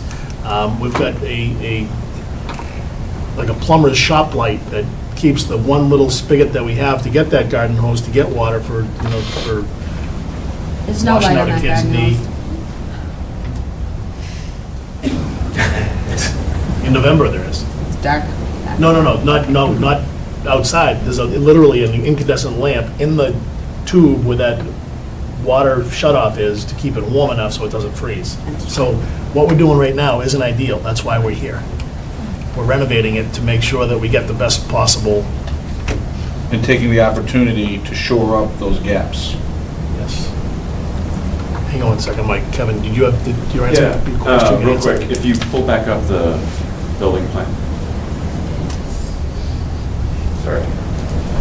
Was there any consideration to swap the bathrooms around so the amenities windows were close to the sale windows, so that way, and I don't want to encroach on anybody's space to keep them separate or things like that, but to have more room for when there's 15 people deep, that you have another window that you can sell food from necessarily, and just swap the men's room and the women's room around so that it's in the same general path, so you have another. These are contiguous? Yes. And I don't know what the snack shop people and the amenities people think, but it might be an idea, so that way you have some room to increase the volume. I mean, there's one of the biggest benefits to doing it the way we have it is we have all the chases together. No, all I'm saying is just mirror it. Yeah, you could just pull. But doesn't that, I agree, I think that's a good point. Yeah, it's not a bad idea. Oh, I see what you're saying. Yeah, just mirror it. Yeah, just leave the utility right where it is and just put the women's room. Typically, you want, that's where people are going to line up between them. Right, So Or if they're straight all out. three are next to each other, yeah. it gets confusing as to which windows are, this is just from which windows are concessions and which are. Totally. It could totally be done, but it's just a trade-off between. Sheila, what do you think? Like, if you're in there, would you rather have the opportunity to spread out in raid And- the apparel space? Like, how do you and Gary get along okay? The only other consideration is that So what answer? to access it, the apparel would be probably off the concession then. I would just have. You would have to have a door, though. Right, you'd have to have You'd a door, have which an would take access some way. room. We could cage it, there's a lot of ways we I do could. like- I do like the idea for us to be side by side. And it's- Like, even in Gary's window, It's certainly. we could even do, like, fastening popcorn. Do you know what Yeah. I mean? It would It's give you a potential of a third window. Right. Yeah. So, On those, Yep. it would be Yeah. more It's for, like, the just, Thanksgiving and game. there's, where the other they're gonna do advantage that. could be staffing wise. Right. If you are short-staffed for a game, that That's gonna run fewer back and people forth. could serve both. We just Oh, open the Gary whole won't thing like up. that. Just have it You all. just open Yeah, up. there'll be no wall. Yeah. That might be a good idea. Let me grab the AD. Thank you. That's good input. From my perspective, completely separate seems like a good thing, because if you're renting out the facility for different groups or youth groups are using it, they would, as we work it now, youth football, let's say, has access to the concession building, but they don't have access to the merchandise building. Correct. So we would not want people to gain access to the merchandise building unless they were there for the purpose of selling merchandise. So you really don't want different hands in that merchandise room, because we leave the merchandise in there from game to game, Locked up, though. I mean, locked up. And, but we could, I mean, I guess we have to look at that. we still wouldn't get the window though, because you'd have some sort of a barrier there unless you were, My point is, if we do make this change and we put them contiguous, so they're one bigger area, then we could just have cabinets in there that would all lock up. So when Gary goes in there, he can pull the tubs out and they're locked-in cabinets, I mean, we could, or caged, you know, if there's, Yeah. that's a design element we could put into it so that we, Sliding cages. You could Yeah. also have, like they do in a server room. Server rooms have those cages that are essentially air gapped, and all the air is like a barn sliding door that Right. goes behind it. They work very, very well. Mike, Yeah, this building, as it is now, would literally change lives and to change experiences down there at the field. We had night soccer down there last night. It's been well documented. It was, I did a presentation here last week, obviously, and had slides and everything to demonstrate, but you have to be there to see just how bad soccer plays on that field. But that notwithstanding, you know, we had Tingsboro there last night, varsity and JV girls, and our varsity and JV girls, and I watched them all lined up at the porta potties. And the girls are coming out of the porta potties like, oh, it's gross, it's disgusting, I can't believe I did it, but I'm done, you know. That is not what we want. That's not what we want our student athletes to be experiencing when they have to go to the bathroom before a game, and literally every kid has to go to the bathroom before a game. So to go in there, and I see all the stalls in the girls' room, for those girls to be able to go in there and go to the bathroom and not be, you know, disgusted by the process before their game. In the dark. In the dark, over there in the dark, in the corner there where they are, and they do stink. I mean, the company we use does a great job, but it is what it is. I mean, whether it smells like chemicals or whatever, the odor is, and it even permeates the air quite a ways away from it. So it would really change people's experience down there, and I saw it again firsthand last night with girls having to use those porta potties, and also the concession building as it is now. When we get heavy rain, it floods out every single time across the floor. We have to shot back up the water. The building is not great. We've talked about the spigot off the back that we have for running water. It was talked about by the woman that was here earlier about not being able to sanitize or clean somebody's, not have the access to that water. And as Chuck will attest to, we ran into an issue with the other building that is literally rodent infested. rodent infested, falling apart, and we have issues in that too. This would change lives and experiences down there at the facility. Hang on one second, Kelly. Tom, I think you had started to make a comment. I went to Mike. No, I like Kevin's idea of the contiguous, concession with the apparel. Yeah. I think it makes a lot of sense. Yeah, right. If you did do that side by side, would it be an open wall between the two, or would you still have a wall? Depends on how separate or how contiguous you want them to be.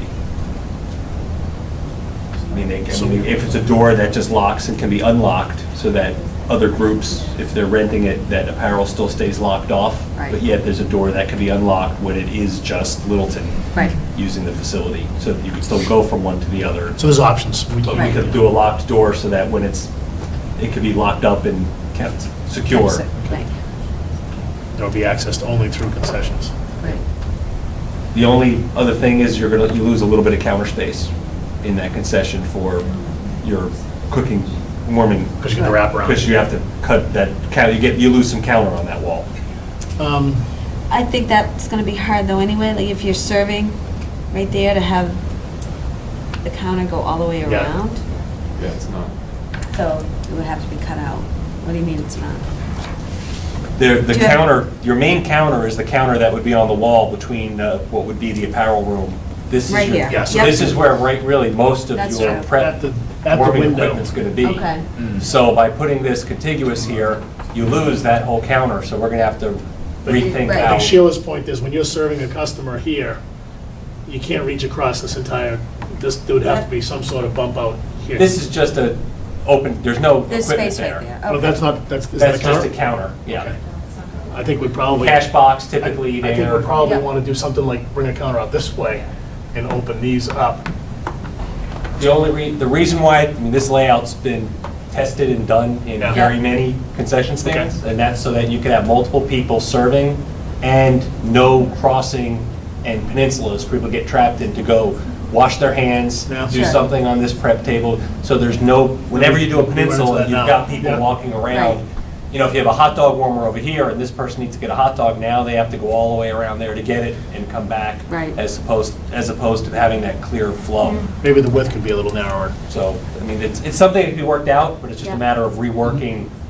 And really for this, where we are now, it doesn't have to be worked out. Right. Because that's going to be a detail of the Right. next phase of Right.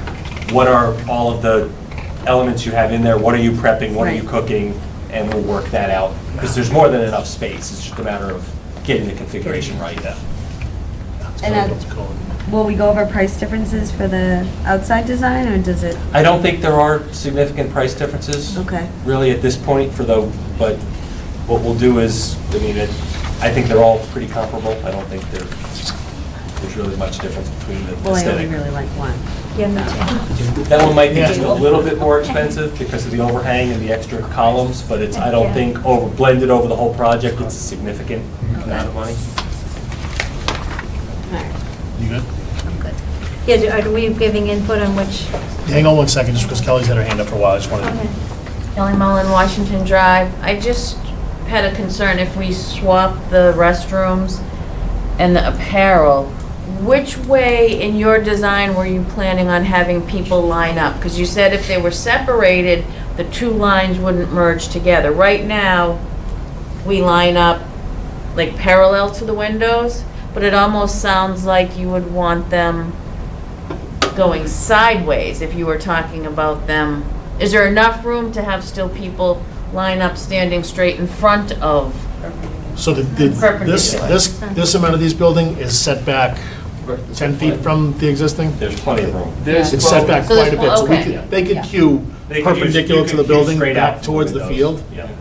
There's about 35 feet, Okay, the window to the field. so having the lines next to each other really isn't an issue then? It's nice to be able to wrap them with, you know, with this design. If you have a parallel over here and you have the two concession windows here, if people, you know, they're waiting for their hot dog or something, they can just step aside, and people that are waiting for apparel. I mean, I'd love to have the problem where we have people waiting in line to buy apparel. It doesn't happen, so I don't think it's necessarily an issue. So, hang on one second, Trina, I think Jackie had her hand up too. Jackie Sagal, 74 Neshoba. While this is up, can you show me where that cheer pad was? Again, am I looking at it? Where the cheerleaders would go. Yes, please. Right in there, right?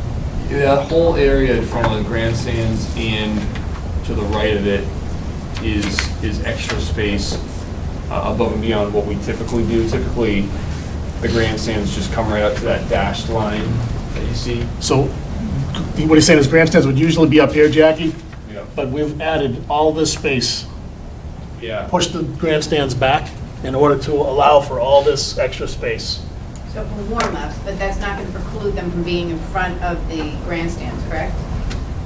They should be able to be in front of the grandstands. I mean, that's room that you usually don't have. You know what I mean? Right. That's usually, and the football team is well inward of that. And the sight line should be right over top of it from the front because. Right. Is you, I didn't hear a word he said.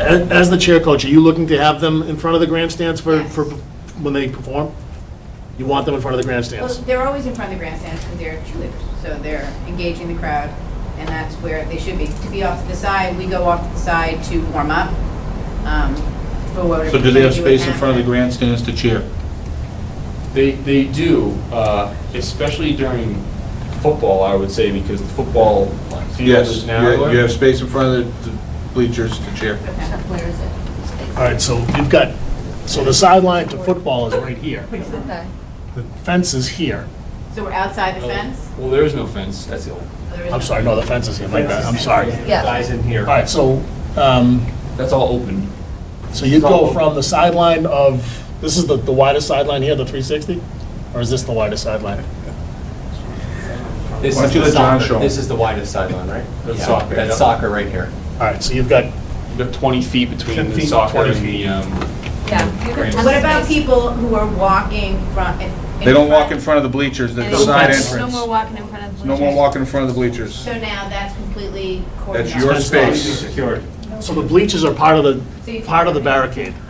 The bleachers, the Okay. front of the bleachers This are part platform- of the fence. This I see. platform is 4 feet off the ground.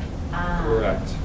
So they're walking up to that platform 4 feet above the. And then field breaking level. left or right Okay. and going out the back way. Yep. They'd have to jump over it to get to you, for your people. In the way that you enter the bleachers is either by the stairs down here, by the switchback ramp over here, Or up underneath. or underneath, there'd be an entrance that would come from the back. The stairs would, you'd be climbing the stairs as you were entering towards the stadium. Correct.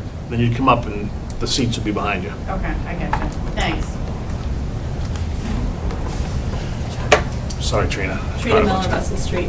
While we were looking at the concessions building, it occurred to me that you probably won't be able to see the scoreboard from the concession windows in its current location. I just wanted to take a quick look at that.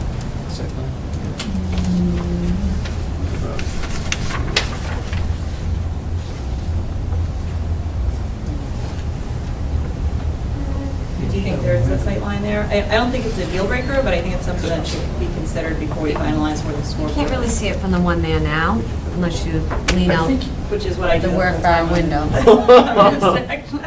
You'll be able to see it. I think obviously that's a challenging angle. You'll be able to see it. You know, you're looking at it. Obviously, it's like watching TV from the side. You can see it, but it's not perfect. Yeah. I can't tell you exactly how you're gonna see, if you're gonna see every single number that's up there or Yeah. not, but. I just want to see what going Yeah, and you're not going to have a great view of the field. I mean, it's not a great vantage point, it's just you still have a visual connection to see the field. But you're not really going to be able to follow much on this end from standing there and watching, Yeah. but I think so. Just had another Yeah, sure, Trina. one or two questions. So how is the foot traffic coming from the middle school parking lot with this design? So is there still a sidewalk around the outfield of Jet? No, How do you get to the ticket booth? you go down the from sidewalk next to the school, down to the corner, and across a crosswalk. Yeah. There's no sidewalk there now. A new crosswalk? No, there's a sidewalk there, crosswalk here now, yeah. Yeah. But there's no sidewalk by the field itself, that's just Okay. parking. Great, but that'll be clear, it'll all be sidewalk. Yeah. Yeah, and we're gonna do a crosswalk. Yeah, so the crosswalk right now, the sidewalk runs along the head-on parking next to the cafeteria Right. at the middle school. At the end of that parking, there's a crosswalk that goes to the corner behind the porta potties. And then, And that's that's how where you- the sidewalk kind of picks up going towards the gate to Alumni. And that'll get redone. And that'll be redone, and that'll be Yeah. that plaza area. And you can still get in, if it wasn't a day where we had to use the ticket booth, if we wanted to, you could still get in off the top and over that gate right there. So if you were just going in for a practice or something like that, you would have access. Yeah, we've left that. Shorter run from the middle school. We've left that path through the middle school to Russell Street totally untouched. So we could put in a gate, that's a good idea, to put in a gate up there. Yeah. That's it? Yep. Okay, Kevin? Is there any consideration for taking the scoreboard, moving it back a few feet and angling it like 10 or 15 degrees? So that way the concession people can have the stand. It would also face, would have a better sight line to the home field for the football, for the coach, and also for the grandstands. Because right now I think it looks like it's just straight on parallel, which I understand for aesthetics, it's there. But maybe for a sight line issue, you might want to skew it like 20 degrees.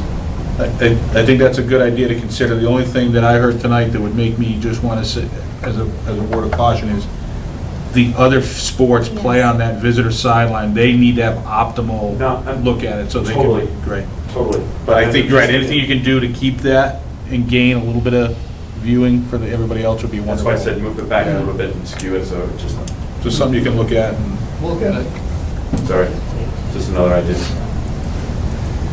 Amy? Just because I know there's some different thoughts and opinions on some of the finer details, and I know we have these public committee meetings, are there going to be any other, like opportunities for you to kind of showcase and get feedback from the general public, sort of like we're doing for the charrette, sort of like a bigger, wider public kind of input opportunity to kind of take the plan on the road and show it around? Is this kind of the only place? So I would say the fire chief has done a great job of doing that. We've been on a very kind of a tight window. We've met nearly every week since we were charged with designing this.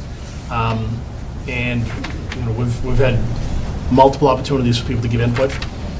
We've been extremely open.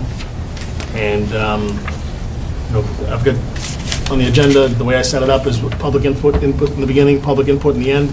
I don't think I've ever shot anybody down or told someone they couldn't. I mean, right now is not a public input portion of the meeting, but it's our town, it's our, you know, we're trying to design this together. So I'm not going to stand on, you know, well, my agenda says this is not the public input time. So there will not be a dog and pony show based on timelines.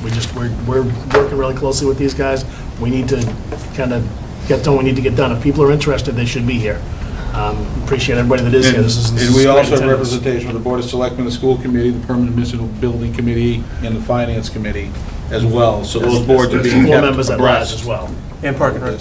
And Park and Rec, right. Thank you. So there will not be charrettes or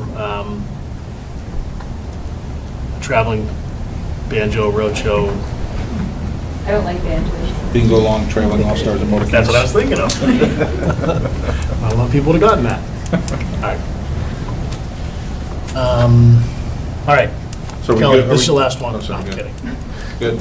I mean, I guess it just is good to throw it in here. I have 3 quick things. One, I think you said, will the flag be lit up? Is there a light planned So in that Kelly, area? those are the details that we do not have to decide Okay, tonight. we're on that. And how do you determine the handicapped parking? Is it by the size of the facility, by the size of the parking lot? It's per, yes, it's by the size of the parking lot. Okay. So the ADA regulations dictate that. It's a percentage of overall parking. Okay, and last, right now we have a good number of kids that are out on Jet Field during a football game, the younger kids that just can't sit still in the bleachers. Where are we funneling that population now? Are we just expecting them to funnel themselves into the bleachers, or is there another open space that they'll be able to hang in? Well, they could still get to Jet, right? Yeah. It wouldn't be under lock and key. Okay. So we're not removing Jet. I didn't know if with the fence there, if access would be cut off during the other games. You can do whatever you want. You can, I mean, if you want to let them on Jet, you can let them on Jet. We'll have gates there that you can, you know. Open it or lock it. Yeah, Either way. exactly. Kids can get through a gate. Kim? Kim Lynn, Farmstead Way. I have a question about the perimeter fencing. The fencing that we have there now is disgusting. It's been painted silver, it's very rusted out. What is the perimeter fencing that you use? And is it maintenance-free? Because that seems to be a big issue with, that comes up with maintenance. Yeah, we typically specify, standard would be like a black vinyl coated chain link fence. You know, if you're looking to do something a little bit nicer, and usually more of like an entrance area, we would do like an aluminum, you could do a picket style. Looks like wrought iron. Looks like wrought iron, but typically for perimeter fencing, it'd be a black vinyl coated. Virtually maintenance-free? Yeah, it's virtually maintenance free. We have that down at the track, don't we? Yes. Yeah, it's down around the track, yep. Good question. That is in the cost estimate. Good question. How old is that fencing right now? From the It's original. 30s? Joe?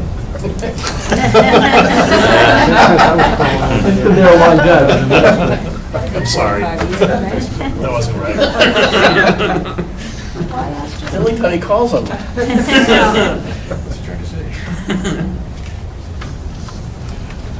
It wasn't because he said the 30s. All right. So we've got 3 designs. We'll just kind of Nobody hold likes them the flat one. up. So this is the first design. You can see him behind you. All right. The second design is kind of a bungalow style, then the flat prison, the other design. It's the timeout room. The timeout. Yeah, that's where the kids are gonna go. This is where we're gonna put all the kids that are on Jet Field. So,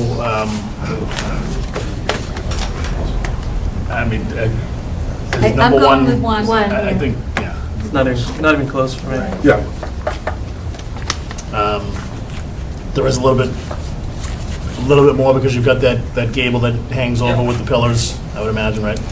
But it does provide protection for people that are at concessions on rainy nights. That does rain at some of the events. So I would say that we look at the possibility of that. If we do design it that way, Sal, would that area be open? Or would it just tie into the roof line? Thinking of storage, that's all I'm thinking of. We could look at it for storage. I mean, the whole, with the gable ends versus the hip roof, it could give us the potential to get some more storage up there. Some of the mechanical units will be up there, so there will be a pull-down stair access. If you wanted more storage, we would just have to, what we'll do is specify in the narrative for the trusses to be a little different configuration. No, I don't want you to change anything. If it were open, that'd be great.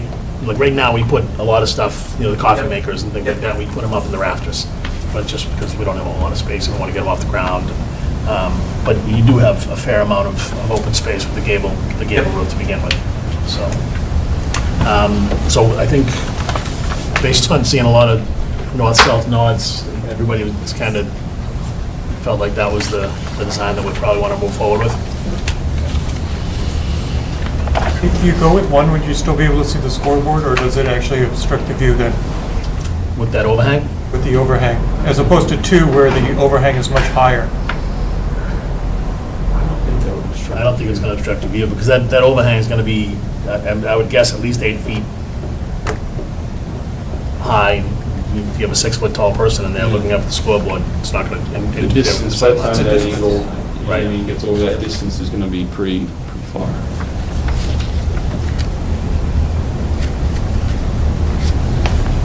All right, cool. Just curious, what would it cost to put lights on Jet Field? So you could play night games there? Just a rough ballpark. Probably $250,000 to $300,000. And the site work is 2/3 of that cost, right? Probably. Jet Field is gonna cost about $300,000 just to rebuild that, so it would Double the basically cost. double the cost of it, yeah. Both lines. That's a good question. Question? Katie? Hi, when will you decide about synthetic versus natural surface? Like, it's quite possible that that's going to happen at our next meeting. Okay. All right. You guys good with the building? Yep. Mike asked the question about the press box, so we're 8 by 24, we say on the press box? 8 by 24. Okay. Ticket booth, at a minimum, we'll use the ticket booth that we have right now. There might be some opportunity for us to do something else with a donation or something like that, but you've got a site for that to go, and utilities and that kind of Yeah, thing. we have it in the estimate. We have it in the estimate as a new, to match the Aesthetic. aesthetic of the concession building. Okay, I didn't see it. I think it's under the site work, site improvements, ticket booth estimate, towards the last, second to last page. Yep. I think we'll go a long way for that entrance area to do a new ticket booth. We'll work that detail out later. We could do a 6x6 or an 8x8, something like that ticket booth to match the aesthetic of the new building. Concession building. Question mark?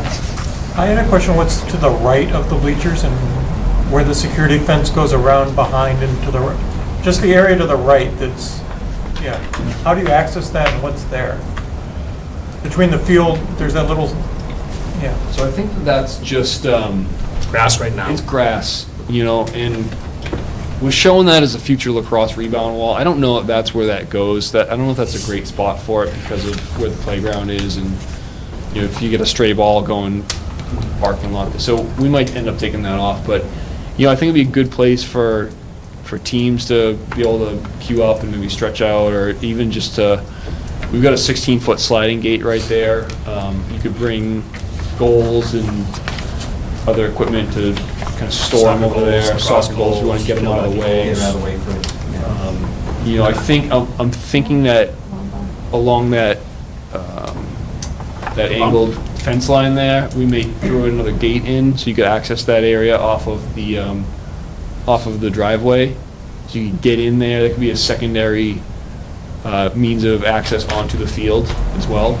I like that because of simply graduation, LCT, well, actually, every game, LCTV drives a vehicle onto the field, so, and they usually park right down here, right by that light pole. They drive it to the facility, not on the field. I'm just saying, they don't drive across the field. They drive on grass. Thank you. That is near the field that folks play on. Words matter. All right, so I would say if you can incorporate that into the design, that'd be great. And probably at this point forego that lacrosse wall. Yeah, I think so too. My other question was how close the security fence goes to the back of the bleachers. Is there like a walking path behind the bleachers, or is it like? You enter the bleachers from. No, but can you go around the bleachers? Or is the only way to get to that section to go over the bleachers, basically? No, you'll be able to walk completely through the bleachers. But I can't walk behind, I can walk partially behind the bleachers, but not completely behind the bleachers? You won't need to walk behind, you'll literally walk. Ask me the questions. I'm trying to figure out where the security fence goes behind the bleachers. That's the question. Can you go behind the bleachers, or is it like all the way up, or? Yeah, let me switch.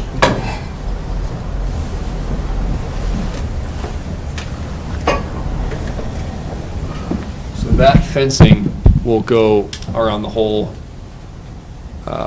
perimeter. So that fencing is going to come all the way from the roadway, come along here, along the back, come along here, and then all the way through here. So the whole thing will be all fenced in, and under the bleachers. So if you can think about the bleachers in section, you know, these seats here are 15 feet, 20 feet off the ground, and the front row is 4 feet off the ground. So you've got all that space underneath to be able to walk Walking path, through. there'll be a paved walking path or something Yeah, like so that. actually your main access to the bleachers is going to be from the walkway underneath through. This is all paved under here. See all that gray hatch underneath? That's Yes. all paved. And you'll actually walk up the stairs from there onto the grandstands. So that's enclosed. And the back of the bleachers is enclosed. All enclosed. You'll be able to walk through. So that, 6 foot vinyl fence. yes, yeah. So all that gray hatching there, that's all pavement that you can walk through. You can even drive a vehicle through there if you wanted to, depending on how the columns and the structure lays out. Question, Chuck? But I couldn't get past that ramp. So I think John can, We figured, yeah. sorry, Judy, Osgood, Way, trying to help out with Mark's question because I have a question too. You talked about the gray hatching and then the grass. Is there going to be a block? If you zoom in again on the bleachers, right next to the 98, where there's a solid line at the end of the bleachers? Yeah, bring that walkway Walk down. out to that grass from underneath? Yes. Or are you putting a wall there? No, you can walk out onto the grass. Okay. Yeah, that's all But just this is a open space. restraint here, so you could get out here, but not onto the field, because this is That's the all perimeter- fenced in, yeah, perimeter exactly. fence. Yep, Good? correct. Yep. Okay. All right, so, in going through this, we've given you guys kind of our consensus on where we're at. One question I have is relative to the two safety nets down on the softball end. So basically, I do a safety net.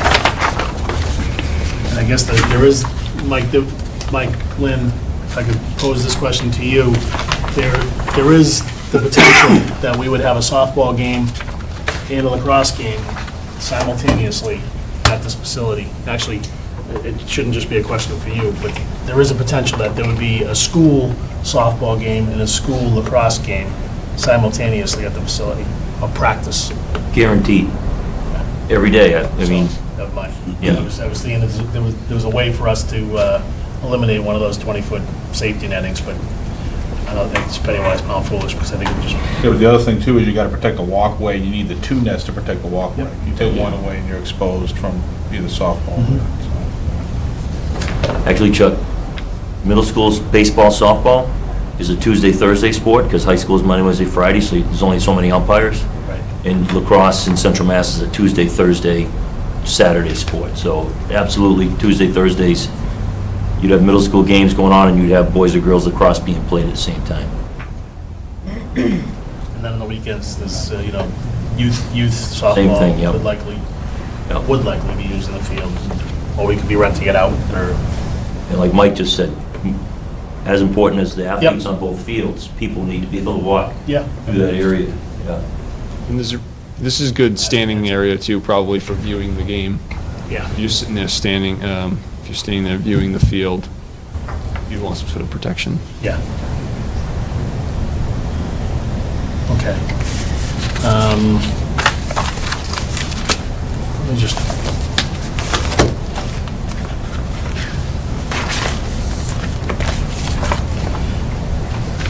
My notes here. The length of the softball field in this one, John?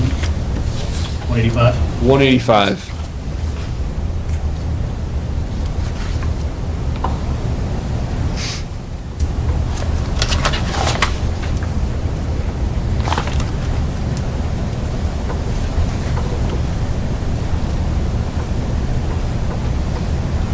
All right.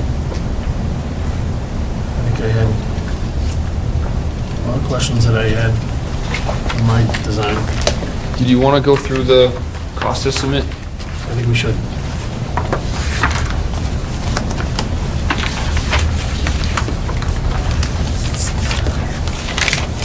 Well, we'll go through it line item by line item. We kind of already did, because just going through the plan set, obviously the cost estimate reflects everything that's in the plan set.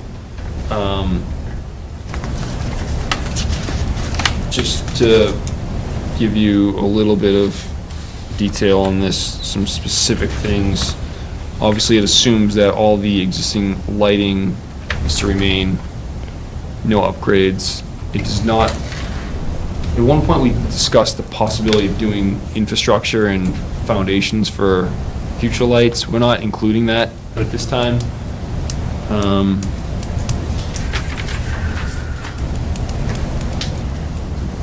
We do still have just a number in there for some sort of alternative infill system, to be determined. Obviously, it's a placeholder. And what else here? We have a number in there of $350 a square foot for the concessions building. Once we have the schematic plans for the building done, we're gonna give that to a professional cost estimator to have them give us a little bit better number on that, but we think that that's at least in the ballpark of where we're gonna be. And on, if I can, on that, we're talking stick-built?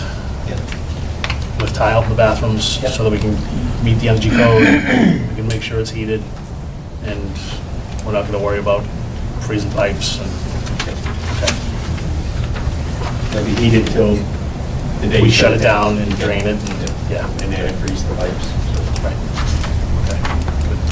We do have a budget in there of $50,000 for landscaping, which stay, could come out, we'll figure out how we're gonna actually bid the project.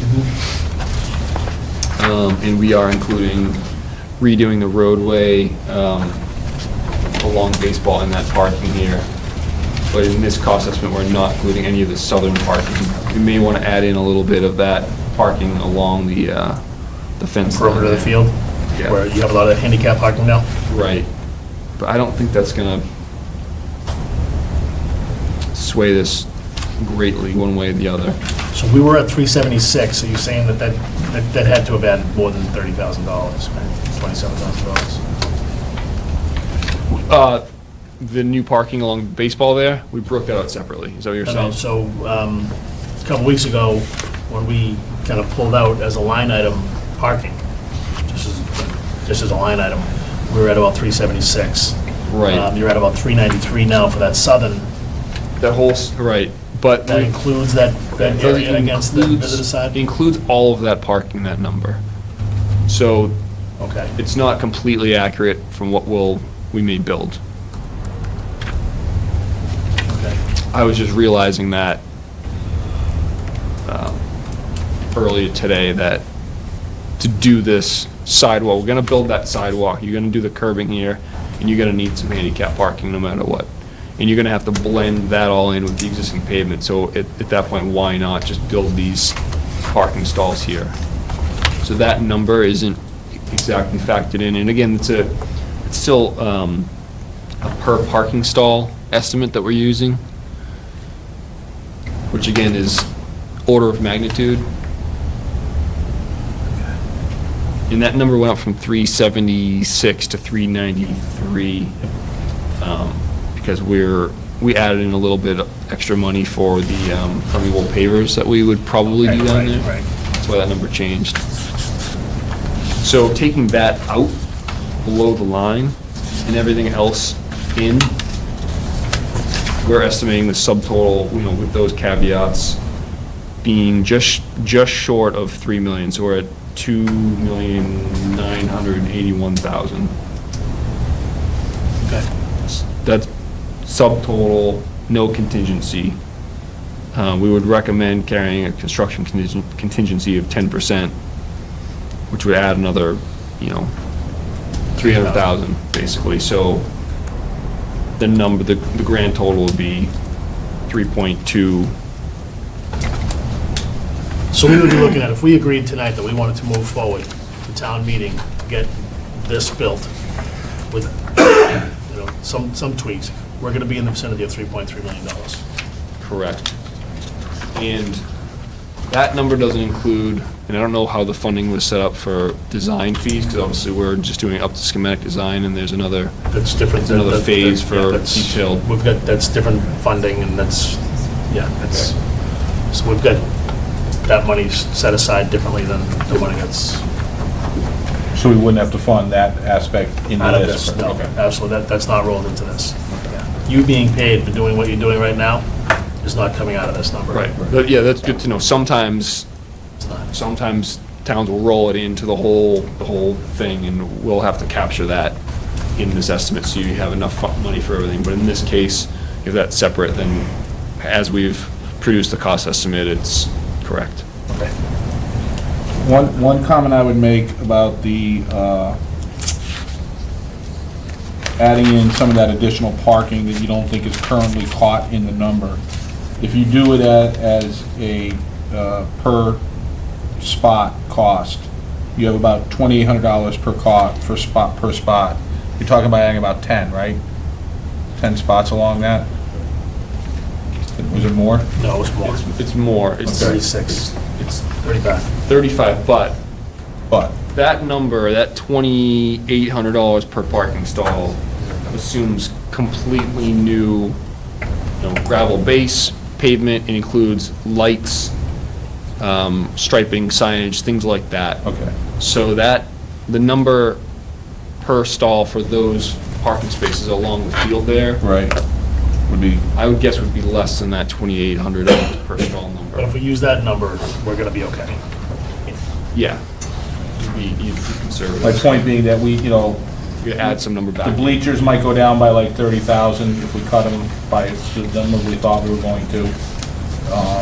And if we tweak the landscaping, you could get some more. So there might be some buffer in there to subtract a couple things out and add it back in for the parking and still be right around that. You're not talking about increasing the number by any great degree, so I think we're still okay to operate under this premise. Yeah. Even with the, thinking about adding that parking in. If you took those 35 spaces at the $2,800 each, just face value, that's another $98,000 that you'd be adding back in.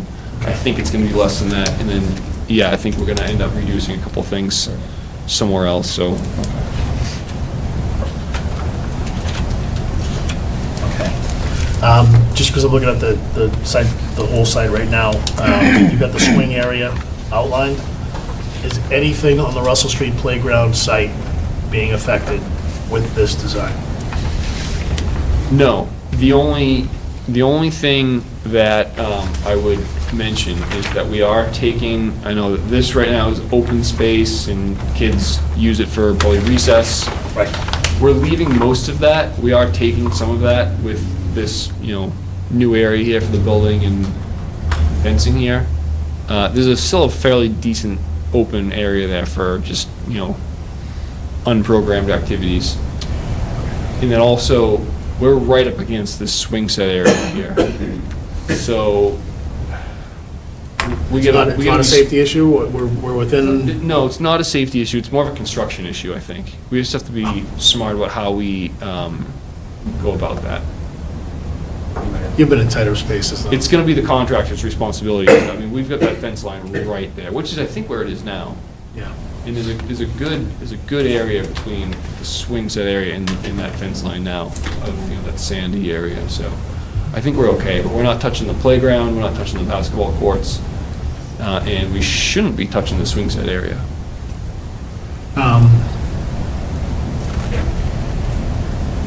We didn't identify specifically coming down the path, down on the back side of the site, if you will. Right now, we do have lights at the ticket booth. So there's electricity there. So I don't know if there's any way to put, whether it's, maybe some bollard lighting or something that looks similar to what we have at the schools, maybe to put maybe one or two poles along that pathway that would also add some ambient lighting to this site. But when people are walking to an event at either school, when they park at the opposite school, it's really dark. Yeah, So that's if a we good can, idea. while we're at it, yeah. if we can add that, I think it's worthwhile. I mean, we're going to be there, so. And again, when you look at the whole picture, it's kind of like, why didn't we do it then? We find ourselves doing that all too often, so if we can, Kevin, just kidding.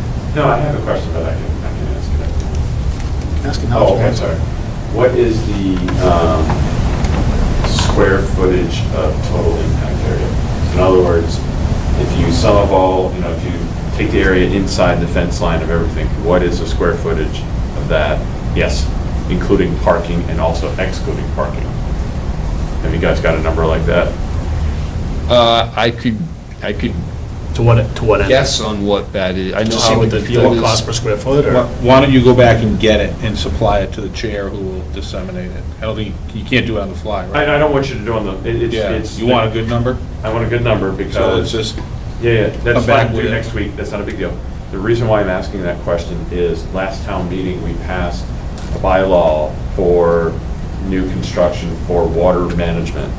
And if we're over that, we're gonna have fun with water management, because if the water table is 6 feet beneath that area, and it's been a very dry summer, we are in for more issues.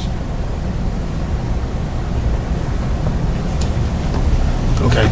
It's just I'm bringing it up now. You don't want to address it Yep. 6 months into the project. Yep. Okay.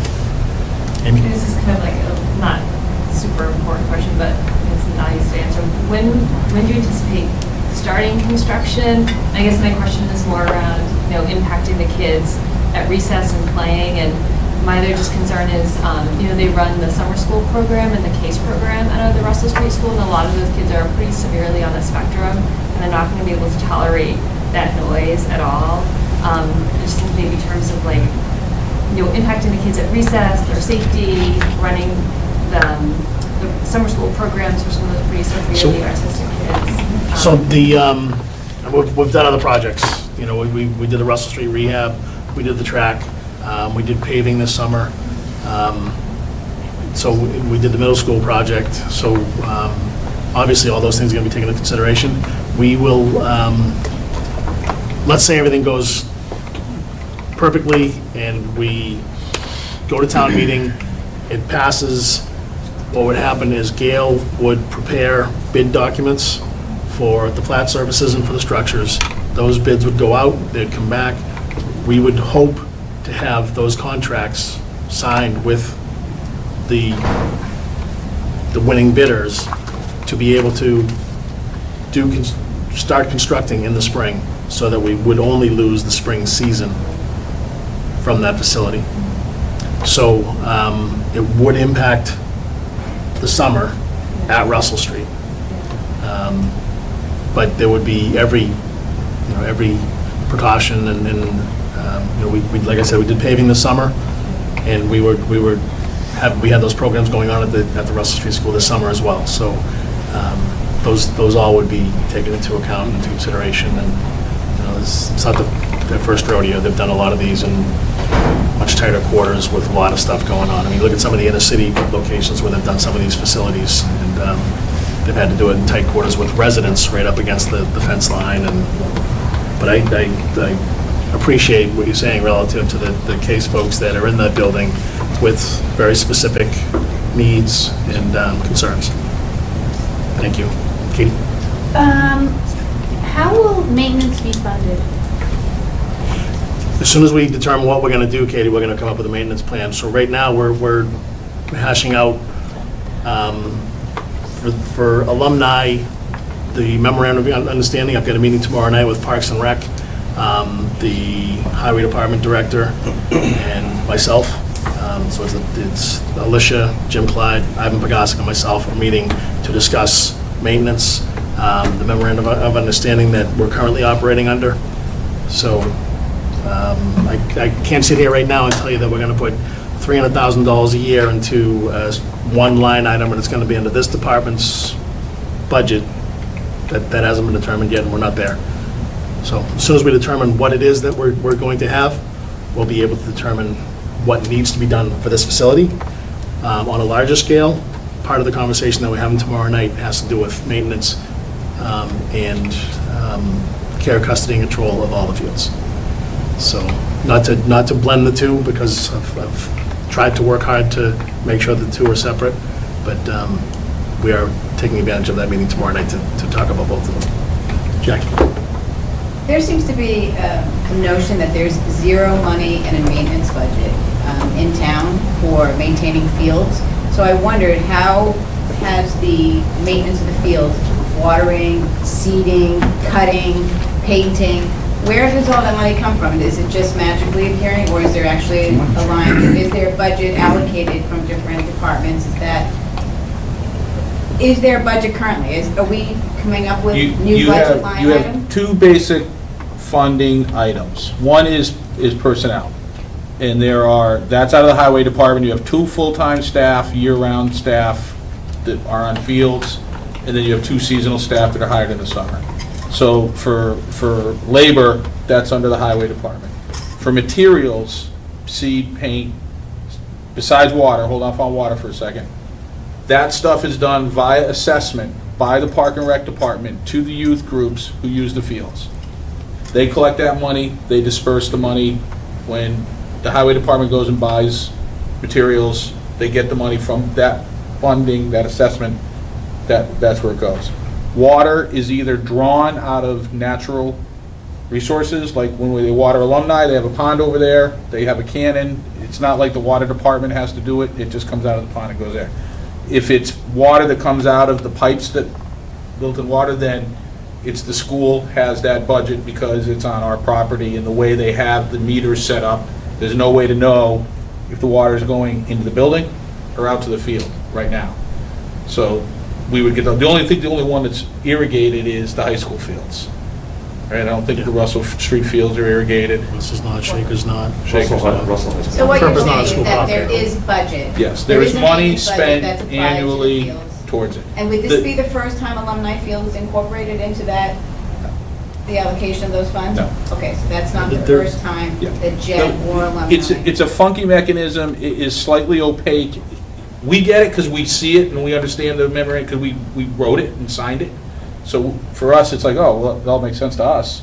But that's because we see it all the time. For people who don't see it all the time, it's not like when you look at the school department's budget, you can see the line items and, it says teachers, custodial supplies, whatever it is. We don't have it quite designed like that, other than Due to you can the see it fact for that the it's- employees because it clearly says that's what they do. And then one last question. I think last time we were here, Gail indicated that the cost, should we end up with the synthetic infield, that the cost of the gator was incorporated into the quote that we were getting? Typically, the cost of the groomer. The groomer, not the gator. If we can get them to throw a gator in. So the groomer is the attachment that would go to the, okay. Thank you. Thank you. Mark?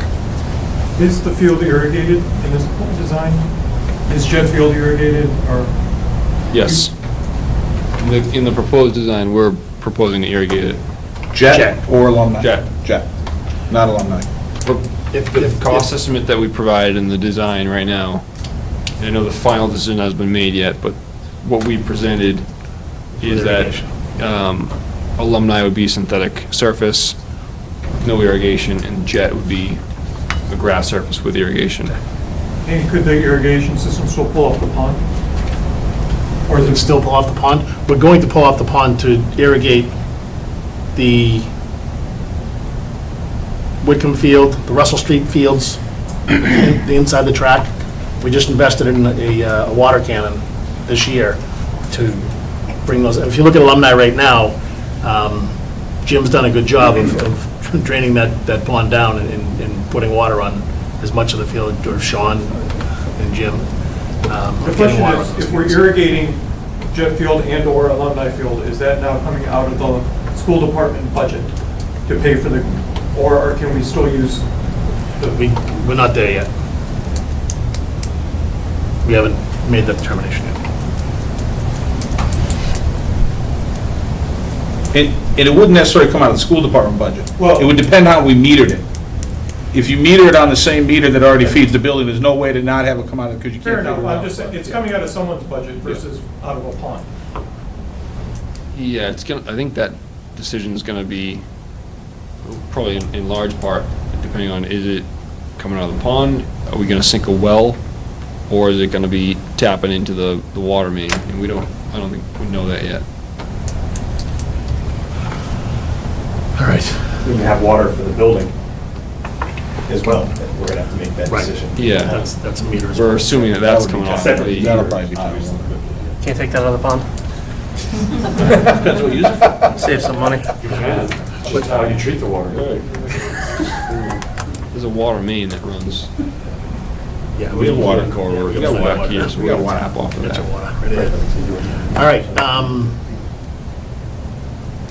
we're there, right?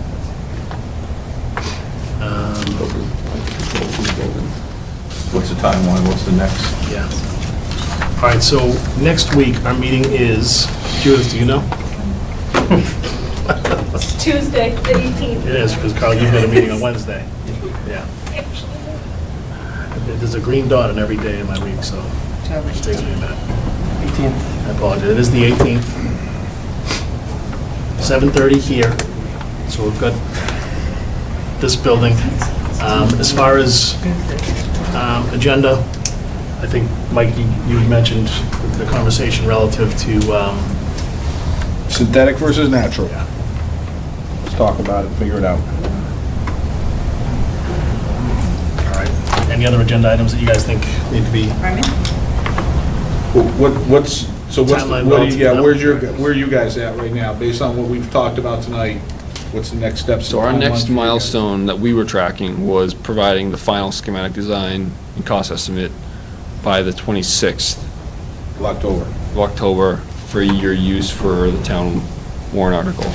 So, That's a 2 weeks, a week from 2 weeks Tuesday. 2 weeks. Do you want us present on the 18th, next Tuesday? I have a potential conflict, but I can figure something out. I think having you in the room, because of the conversation relative to the different services You have quite a lot to offer. is important. We've 7:30? gotten a lot of that information. All right. I'm in Rhode Island at 4. By 5:30. It should be fine. We'll start with that here. It should be fine. If it's not gonna be fine, I'll have someone else from the office come. Okay, great, thank you. Mm-hmm.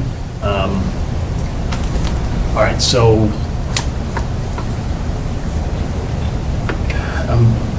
if 10/26 is your date for delivery, Do you feel as though we need to have, John, do you feel as though we need to have any kind of correspondence between now and then to help you to get what you need to get in order for us to get what we need to get?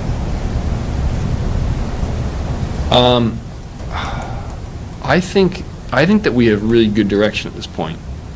Okay. How do you feel, Sal? Yeah, I would just send a revision of the plan based on the comments for flipping this stuff, just for email confirmation. We could have a phone call, just to make sure that you guys are on board with just the little flips we talked about. Is there anything that anybody feels we need to add, delete, adjust, where you guys wouldn't be comfortable with them making that change, and myself or Mike getting on a conference call, Mike and/or Mike, getting on a conference call with them and kind of giving them and Carl, actually, to that as well. The three of us can get on there and not have any issues with quorum. I don't think so.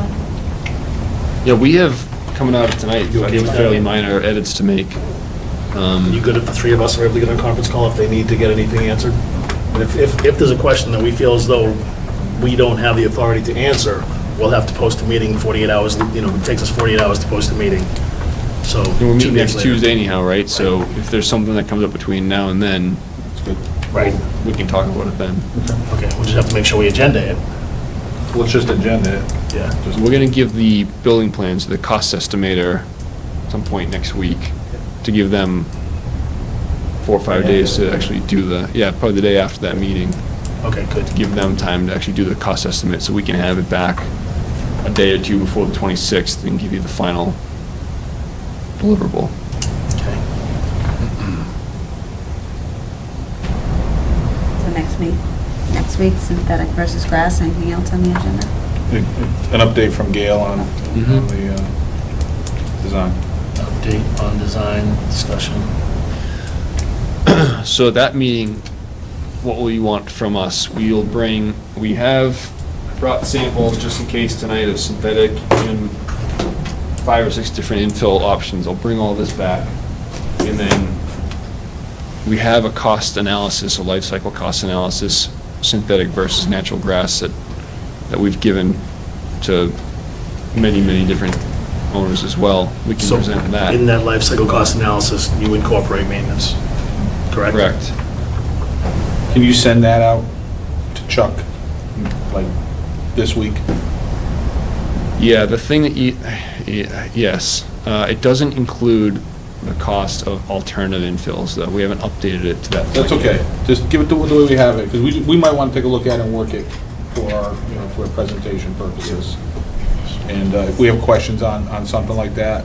But that's a good question. If you could come back with some information on that, because I think that beyond the discussion about just generally synthetic versus natural, if we do want to entertain a full discussion on synthetic, it would be time to have a discussion about what the options are and the costs and benefits in terms of cost, playability, maintenance.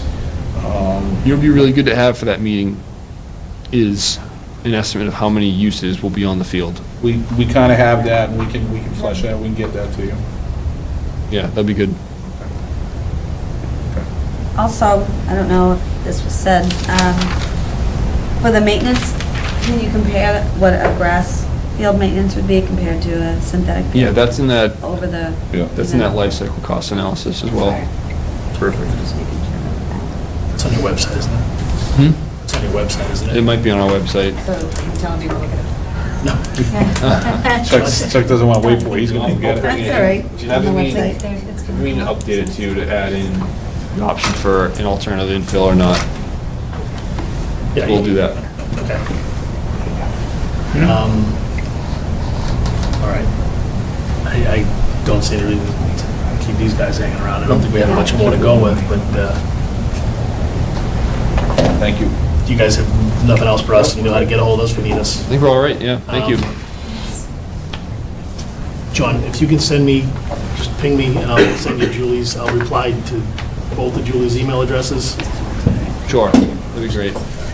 And Carl, they were sent to you, but it got pinged back for some reason as well from my admin. I think she screwed up something in your email address, so you might not have, meeting minutes. So obviously, we've emailed, so. You haven't sent this electronically either. I've not sent the plans electronically, no. just the minutes. When did you send those? I didn't get them either. Early this afternoon, maybe Okay, around check my 2 junk. o'clock.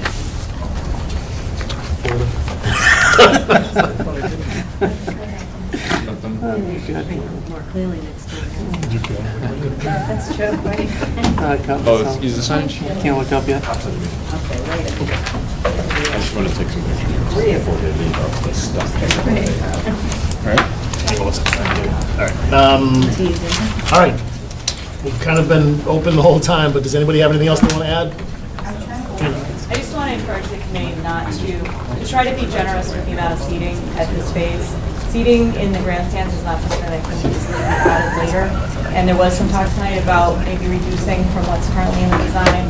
I probably should have commented at that time, but we weren't No, having a lot that's- of audience comments at that time. So I just think it would be, I think you should be forward-looking with the amount of capacity that you're planning for the grandstands. It's good input. It's a great point. Thank you. Yeah, I think we need to tighten down what we're at right now, so we can get a better understanding. We're looking at 817 based on the design that we've seen tonight. If we're at 600 right now, and they can get us to 730, I think that's going to help us significantly. I'm not sure we need 817, but absolutely, I agree. We've also looked at some possibilities of putting some portable visitor grandstands on the opposite sideline, so to add capacity. Anybody else? All right, so, well, Sheila, you did get the minutes out. Melissa, thank you for taking them. I'm going to give everybody another week to take a look at those, because we've only had a day or so to look at those. So if we could just review those, if there's anything you think needs to be amended, bring that to the next meeting. We'll approve those minutes at the next meeting. No additional public input. Fence, you're looking for the chain link fence. Motion to adjourn. Second. Moved and seconded. Any discussion? Hearing none. All those in favor of adjourning, signify by saying aye. Aye. Opposed? It's unanimous. Thank you very much, everybody. Have a good night. See you job, next guys. Tuesday.